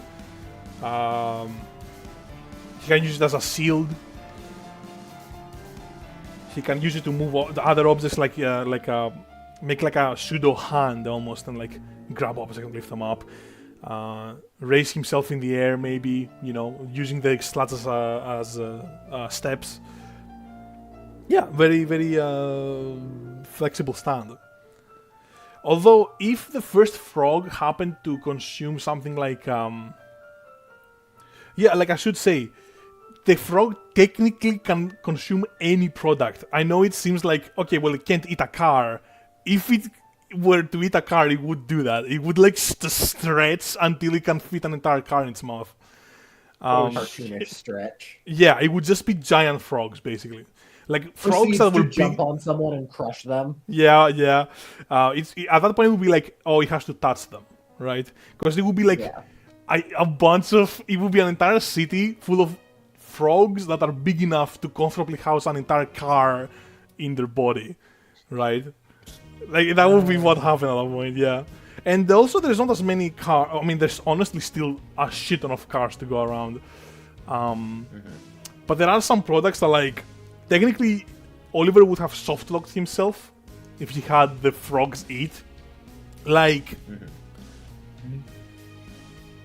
how many, like, airplane turbines are there? Like, how many... Yeah. And if they do exist, they're certainly not anywhere near close to a city to make this a viable threat. Yeah. So the bottle caps are honestly the worst option, the worst case scenario. Yeah. The bottle caps were great. I feel like the bottle caps really like, yup, that makes sense. Yeah, it was perfect. And the next one is I think it's just Anima. And Anima is Anima, just like, as far as villains are concerned, of course, burns up anything and everything that David doesn't like in waves, and that applies to the entire world. It literally does burn the entire world. Oh no, sorry. No. It only burns a citywide area. My bad. I had like an earlier draft that it did burn up the entire world. That's not true. No, it's only like a citywide area. That's of course its first stage. Who knows what would happen if David kept improving on it? But yeah, it's a giant light that comes from the sky, burns everything that David doesn't like, and also can concentrate its light to the point where it's a laser. It has the same effect as the light. Like, it doesn't destroy nature, for example, because David likes nature. It doesn't destroy like very very primitive inventions. Like if you just take a rock and stick it to a stick, right? Or I mean, like a very crude hammer or very crude axe. That's fine. You can keep that, right? Also, Anima does change its use very, very slowly based on what David likes or doesn't like. So it in the session, it did like kind of go against some of the things that David wanted. Like it seemed to be like, no, it burns these things, it doesn't burn these things, and that's the end of it. It doesn't matter what David wants, which is true at the start. But eventually, if David kept using it, it would slowly adapt to whatever David actually... It would update itself. Yeah, he'd gain more control of it. Yeah. He'd get more used to it, more like. And in the previous loops, he certainly could do that. There must have been at least like a couple of loops where David got so good at using the stand that he just burned anything he wanted in that exact moment and nothing else. So that would be like very unstoppable. He would be so powerful. So that's the villain stands. I guess we can talk about the renegades, because those are the ones I came up with. And I guess like the renegade stands, it's easier to say that they're left vague on purpose, because I wanted you guys to come up with ways to improve on them and put your mark on them, you know? Because I like the idea that, oh, it's supposed to be a Requiem stand. The players shouldn't know what exactly it is or it does beforehand. Like, I think it should. In my head, it was better if it came as just as much of a surprise as it came to Giorno Giovanna, right? It's not like Giorno Giovanna knew what his Requiem stand was, right? But I still, even regardless of that, I still wanted you to like kind of interpret what the stands do. We didn't have that much time to really explore the stands, but so I'm gonna give you just a brief description. Babylon Renegade has a bunch of portals around it. That it's basically Babylon Renegade is Babylon, but in the future, or like there is no concept of time anymore. So Mastino can just trade things that haven't even been invented yet. As long as something was sold or bought at any point in the universe's lifetime, Mastino can trade it, can like get it. Which kind of gives away that Lucifer was gonna lose, right? Because if Babylon Renegade can access a point after the reset, that implies that the reset is not gonna happen. Yeah. That is kind of true. I got that at the time. Yeah, that is true. I didn't think about it in that way, but that does definitely make sense. I do really like that explanation. It just makes it better. Yeah, it makes it... Yeah, I get what you mean. So that's Babylon Renegade. Oh, I haven't shown the chat. I haven't shown the chat. Okay, that's Babylon Renegade. Yeah, and the portals of Babylon Renegade, it's supposed to be like whenever Mastino trades for something, it's like an alien hand comes out of the portal. Mastino shakes it, and then he gets the item that he wants. So Mastino like literally just gives it a bunch of money and then like all credits, I guess, because we're in space. And he gets like whatever he wants. And Portals can grow as much as he wants. You could buy a fucking spaceship if you want. Oh, it literally looks like Mastino's making like a trade deal. That's kind of Yeah, cool. and it's like a bunch of different alien hands. Like one of them is like a fucking tentacle or something. The other one is like green. Another one's a fucking like a brain lag. Okay, nice. I want to say bird feet, but I want to say bird hands, and that doesn't make sense. So it's bird feet, I guess. Talons. It's like talons. Yeah, it's like talons. But yeah, it's supposed to be. There's also human hands in there, of cool. course, if he depending on what he gets. But yeah, let's just say the concept of money is universal. It literally doesn't matter what species you are. Apparently, you have money. It would be like it would be universal, yeah. Value is universal. That's the bottom line of the stand. Value is universal. Yeah, and let's see, what else do we have?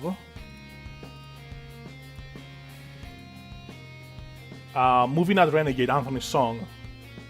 So just Anthony's song, which is not a Renegade stand. It actually, Anthony just unlocked it. He got his character moment. Cool. This is fucking cool. This one is gonna be even harder to explain because it's moving out, but abstract and it has no limitations. Any value, like a stat, that kind of value, like a stat of anything pretty much, Anthony can interact with, and he can do so from long range as well now because of the string. Yeah. Can basically exchange 2 coins of anything. Yeah, basically, yeah. So it's an extremely powerful standard. Again, like I don't know the exact specifics. It's extremely powerful. This is kind of a thing that I realized like a little bit, and I told my friends and was like, "Oh man, this is really funny, like fun." It's the final session, so Raxi's just giving us all god powers. Yeah, you had to have god powers. I did have to give you god powers at some point. I tried to make it as cool as I could. But yeah, It was pretty cool for the final session. I'll go now though, everybody. oh Alright. okay. Dinner, yeah, food dinner. I'll see you all in the next campaign someday. Yeah. Change the world. Alright, Suba. My final Goodbye. message. Yeah, see you later. Goodbye. Right, so that's moving on Renegade. Oh, sorry, moving on the song. Let's move on to Soldier of Heaven Renegade. Soldier of Heaven Renegade is it's kind of like his story, but more powerful. Whatever piece of writing that, first of all, it has a book that can depict on it any written history from, again, not taking into account the concept of time, any point in time, whether it was written today or not, right? It's like his story and Demos, but merged into one stand. Yes, exactly. And whenever the stand touches that piece of writing, it like becomes a person or an event that it has touched. So in the art of the stand, you can see like it's reading about. It doesn't have to touch it. You just have to read it. You don't even have to touch it. Yeah. And I mean, who cares about touching it? You can literally summon a book that has all of written history on it.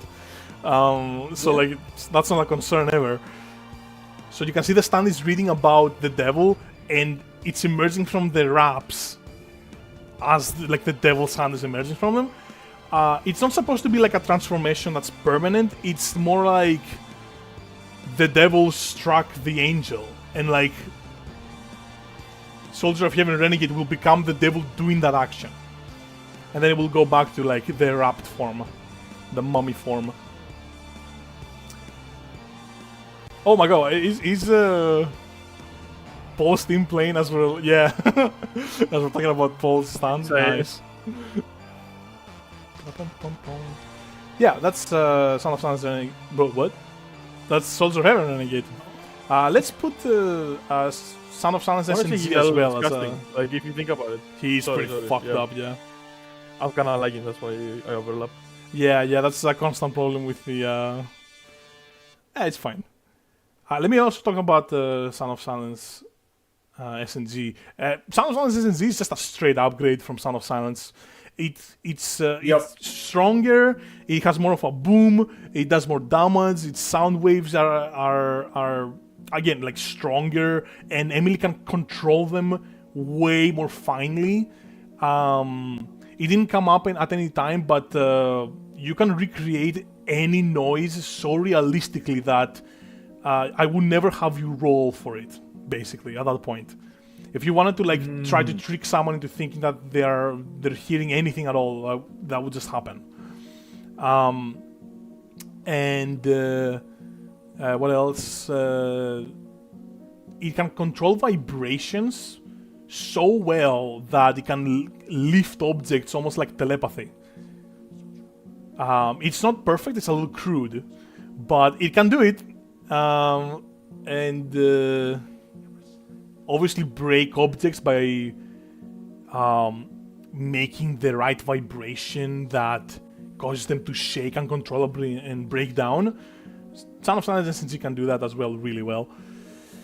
Yeah, what else about... So, Emily did not get a buff from the devil like the other ones did. The other people did. Like Son of Silence SNG is not a renegade stand.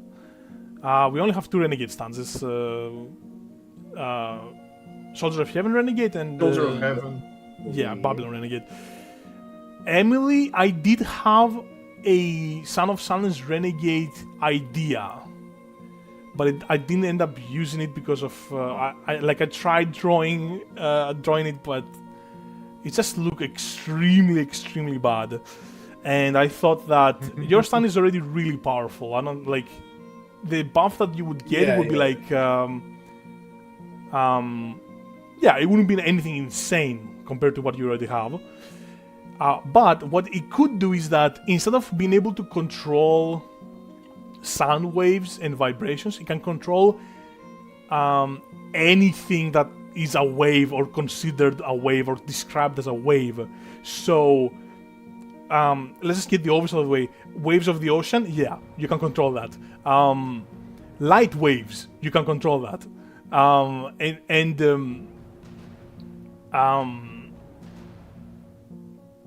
Yeah, anything that's can be described as a wave, Son of Silence Renegade would be able to control. Yeah, someone waving to one of their friends, you can That's control a fuck. that. You can control make it that. where They don't do You that. control that. Yeah, it would be like again like kind of vague. I would just leave it kind of vague, and that would be that, and we'll see. I would see like, oh, what is SKORAK gonna do with this? Like that's the point. Yeah, that's the stance, I think. I mean, do we want to explain the player stance, the basic ones? I don't know. Probably not. I mean, we know how they work. Yeah. I didn't describe the Devil's Choir. Man, I'm so bored of hearing my own voice. Can we talk about something else? Like, I'm so fucking done. Just me explaining stuff. Maybe I'll explain them in a bit, but let me think of something. Cause let me also see the chat. Maybe he also want to see 2ish. I don't remember. We haven't gotten any new questions in chat. That's fine. That's fine.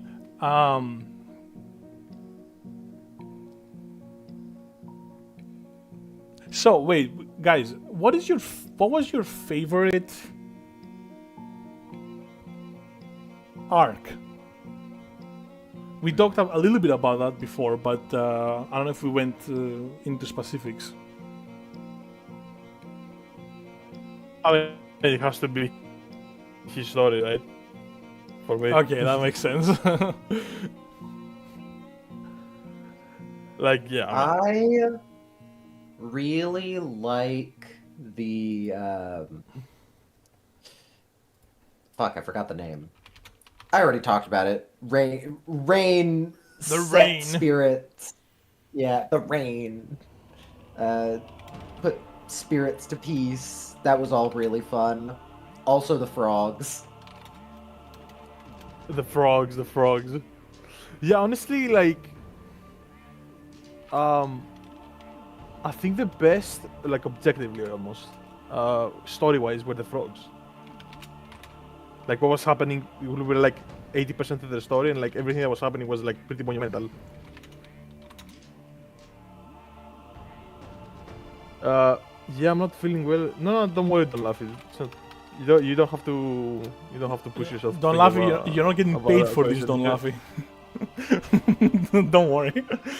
No one is completely rating fine. your performance. Don't laugh. You're good. Yeah, so like, SKORAK, what was your favorite? My favorite what? Arc. Oh, I guess I have to say. I mean, does the ace fight count as an arc? I really like the ace fight, simply because it was one of the first times where we're like, whoa. Yeah, the first ace know. fight. Yeah, I count that. Yeah. Yeah, the first ace fight. All right, there we go. Nice. Fair enough. We don't have. Yeah, I almost paused waiting for SUPAH. I forgot SUPAH's not here. Hey, SUPAH, what do you think? Oh. Oh wait.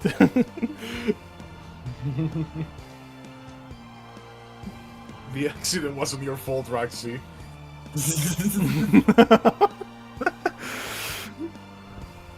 What have I done? What have I done? What have I done? What have I done?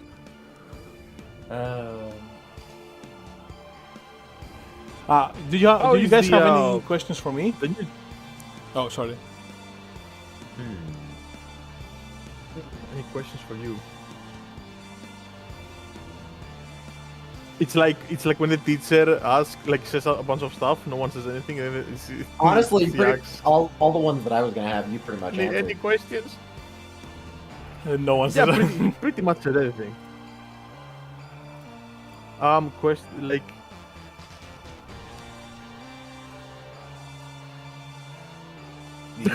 Well, I mean, hey, Neat. it's pretty satisfying. I think, like, as a, most of my queries have been answered. Yeah. I think at some point you realize we were not getting the story. I mean, like we were not like understanding a bunch of the mysteries and stuff, and so you just laid it out in front of us, which is good because like I am not that smart, you know. No, that was actually one of the points where I wasn't my proudest moment. Where like the devil just told you exactly what's happening. That's it. It's just exactly what's going on here. Who the hell is devil Dio gets to Brando? yap once every few 100,000 years, so he's taking his time. Yeah. Who the hell is Dio Brando? Oh well.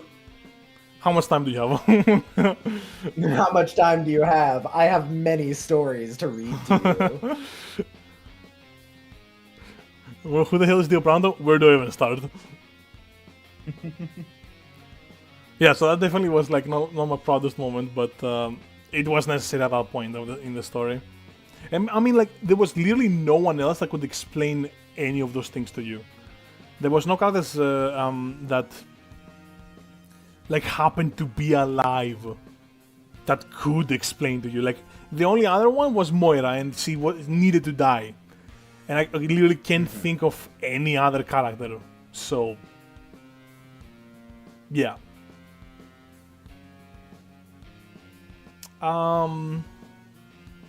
Okay.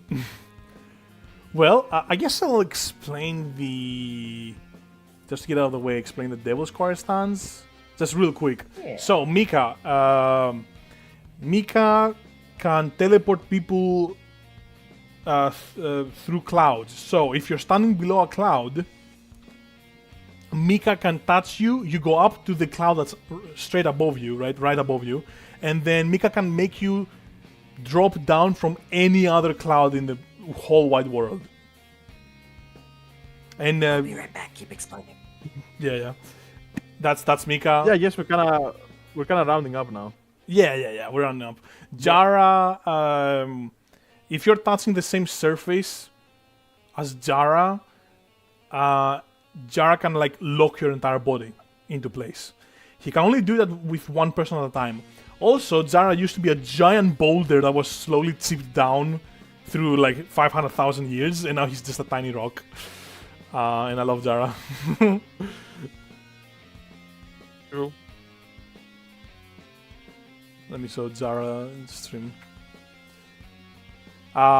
Demas is very kind of useless, I guess. Like Demas can't really do much. Demas can depict on her pages history that was already written. And Demas was supposed to be like, if you guys used Demas more, you would have gotten a lot of answers beforehand. So the whole story where the devil fought God and he was banished into space, you were supposed to get that. Not supposed.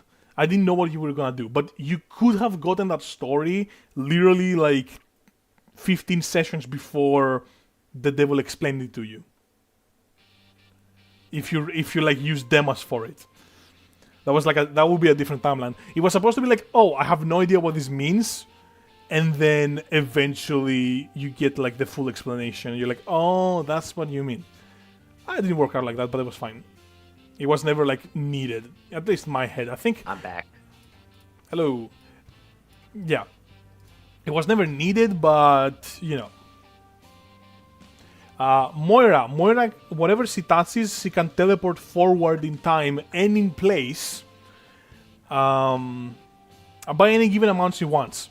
The more time, the harder it is for her to like if she teleports something forward in time for like 5 years, then she has to like take a break. Like she cannot use her ability for a certain amount of time.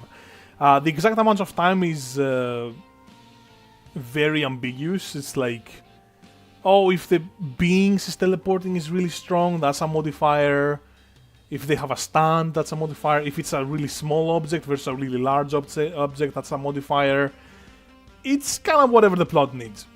You know, if Moira can't use the ability for a week, but it would be convenient if she couldn't use it for 2 weeks, then it's 2 weeks now. That's it. Siluan doesn't have an ability. He just has a buff from the devil. His role is completely different. He wasn't spawned naturally. He was made by the devil for a specific purpose, and he kind of has just.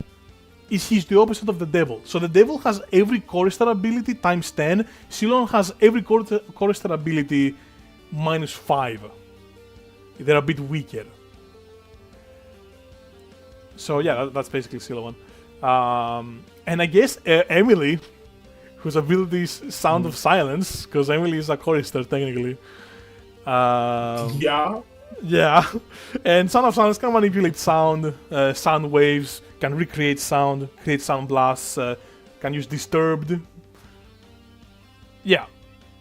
And I guess the devil, who's the final one. Oh no, wait. Pico can recreate sounds that were made in the same place that it is in right now, in the past. So like,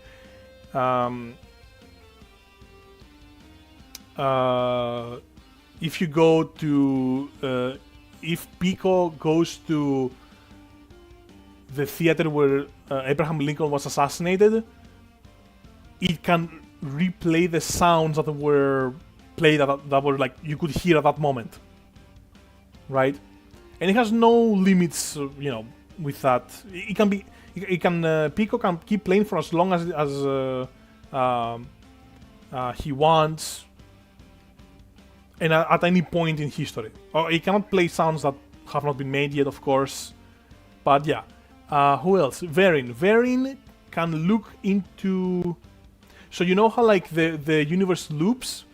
The biggest problem with the universe looping is that the souls of all of the people are not different. They're exactly the same souls.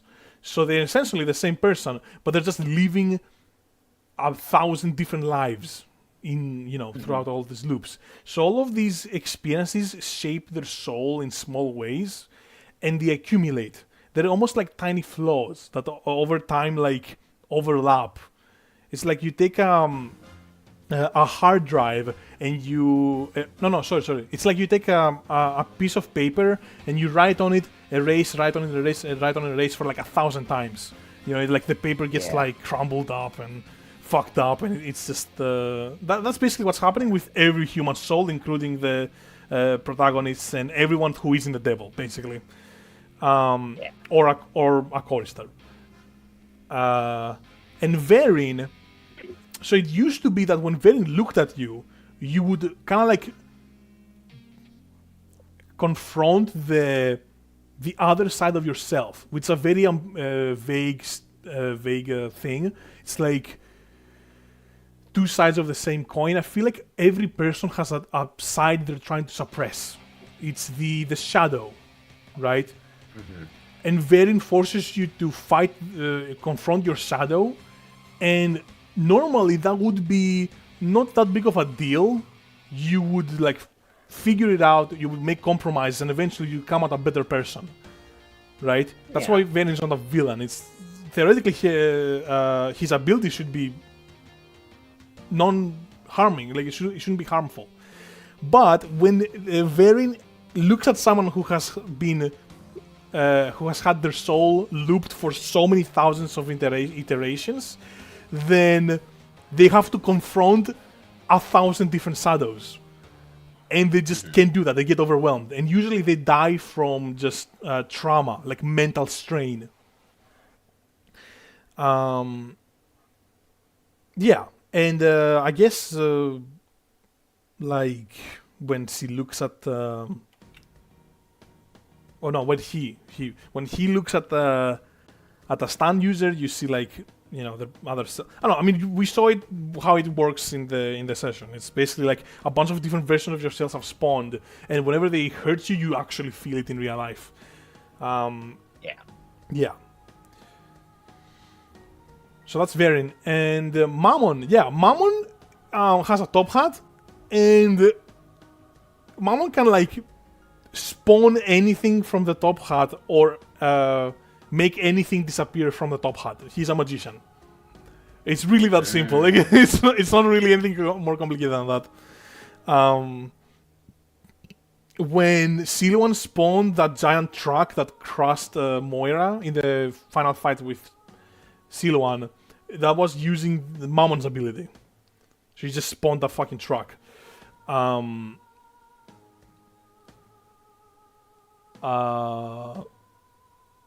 Yeah, that's basically it. Yeah, I think that's every stand. I don't know of any other stand that I haven't explained. Pretty sure that's all of them. That is all of them. Yeah. Yeah, pretty much. All right, I got so fucking tired of my own voice. I cannot wait to like not hear my voice anymore. Will someone say something, please? That is me. To be fair. Good series. Nice. Good series. Yeah, good job, guys. Good job, guys. Oh, Jara's still on the screen. Ah, fuck it. Just keep him there.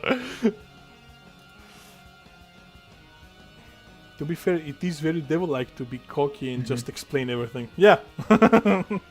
Yeah. Yeah. True. It just feels weird to like make fun of different media for doing exposition, and then like, fuck, I have to do exposition, don't I? Fuck. No, I have to do exposition. So yeah. What else can I say except that this has been amazing. I never thought I could do this, and I did kind of force myself. it was pretty tough. But I would never, ever not ever say that it wasn't worth it. It was so worth it, dude. The people on the chat, you guys playing the game, me just stressing over the plot and what's gonna happen. Sure, but I'm doing it. I'm making characters. I'm drawing them. I'm making theme songs, and I'm putting them on screen. And having my art being viewed and acknowledged is genuinely one of the best feelings ever. That's like all I want to do. It's very good. You did very well, especially for a first game. Thank you. Thank you so much. First game, yeah. I had played 3 sessions before that. I had run. And it had been years. I don't know. I cannot tell you what if I'm being selfish for a second, talk about my own experience. I don't know what possessed me to do this. I genuinely just watched. I think it was literally just I watched JoJo. Then I was like, oh, is there a TTRPG from this? And then I watched Learn Morality and Star Road Now, and I was like, oh wow, I just gotta, you know. And it's just so cool. I can't. I also can't tell why I made it the way I did. There is genuinely no reason why it's happening in Australia. It's just in Australia. Why is it happening in Adelaide? I don't know. Just I like shouting out slightly more obscure places, I guess. Why wouldn't it be Australia? Fair. That's a better question. Why would it not be in Australia? Also in Australia, there's a big minority of Greeks, and I wanted to have some kind of Greek Orthodox kind of thing going on there, and that was pretty convenient. My other choice would be some obscure community of Greek Orthodox people in God knows what country, right? Yeah. Yeah, so it just happened to be Australia. Thank you, Australia, for being Australia again. True. Thanks, Australia, for being upside down. True. Yep. How is everyone not falling down? That's crazy amount of work you guys put on that. I could never. I would fall down instantly. I don't know how you guys do it. Yeah, and again, thank you so much for watching. Thank you for watching the mods. The VODs. Thank you for donating. Whoever has donated has been very great to interact with everyone involved in this. Yeah, I don't think I'll do another campaign in a while. At least for a while. At least for a while. We'll see how I feel about it in in a while. TM. And now let's move on to the final question, which I saved for last. Will there be more Harmacists / Sequence Break collab games in the future, or is it just WESTLEY at the moment?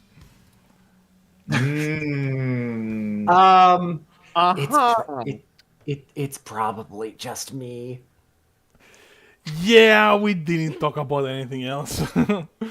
Honestly, okay, so I'm the only one who was both willing and able to wake up early enough and play a game in the morning to be here, and this is also the only time that our schedules overlap, pretty much. Yeah.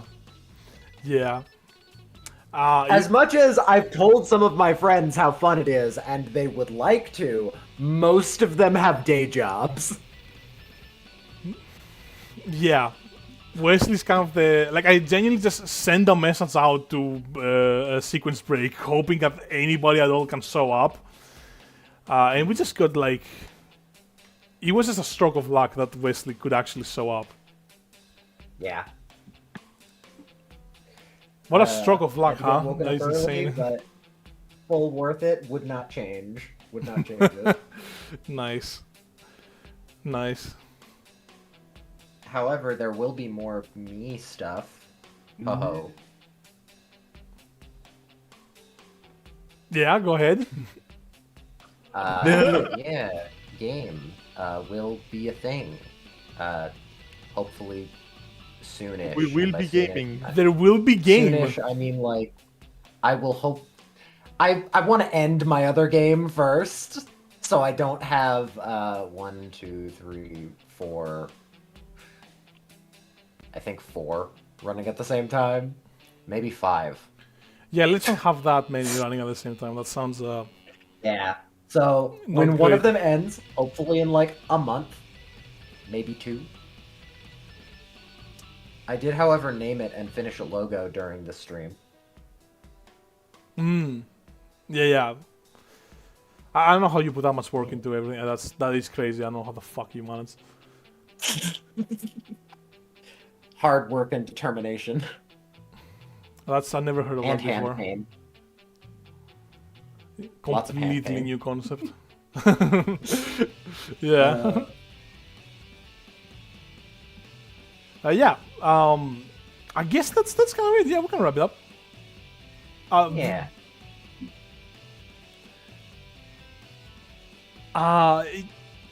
Any final words, people?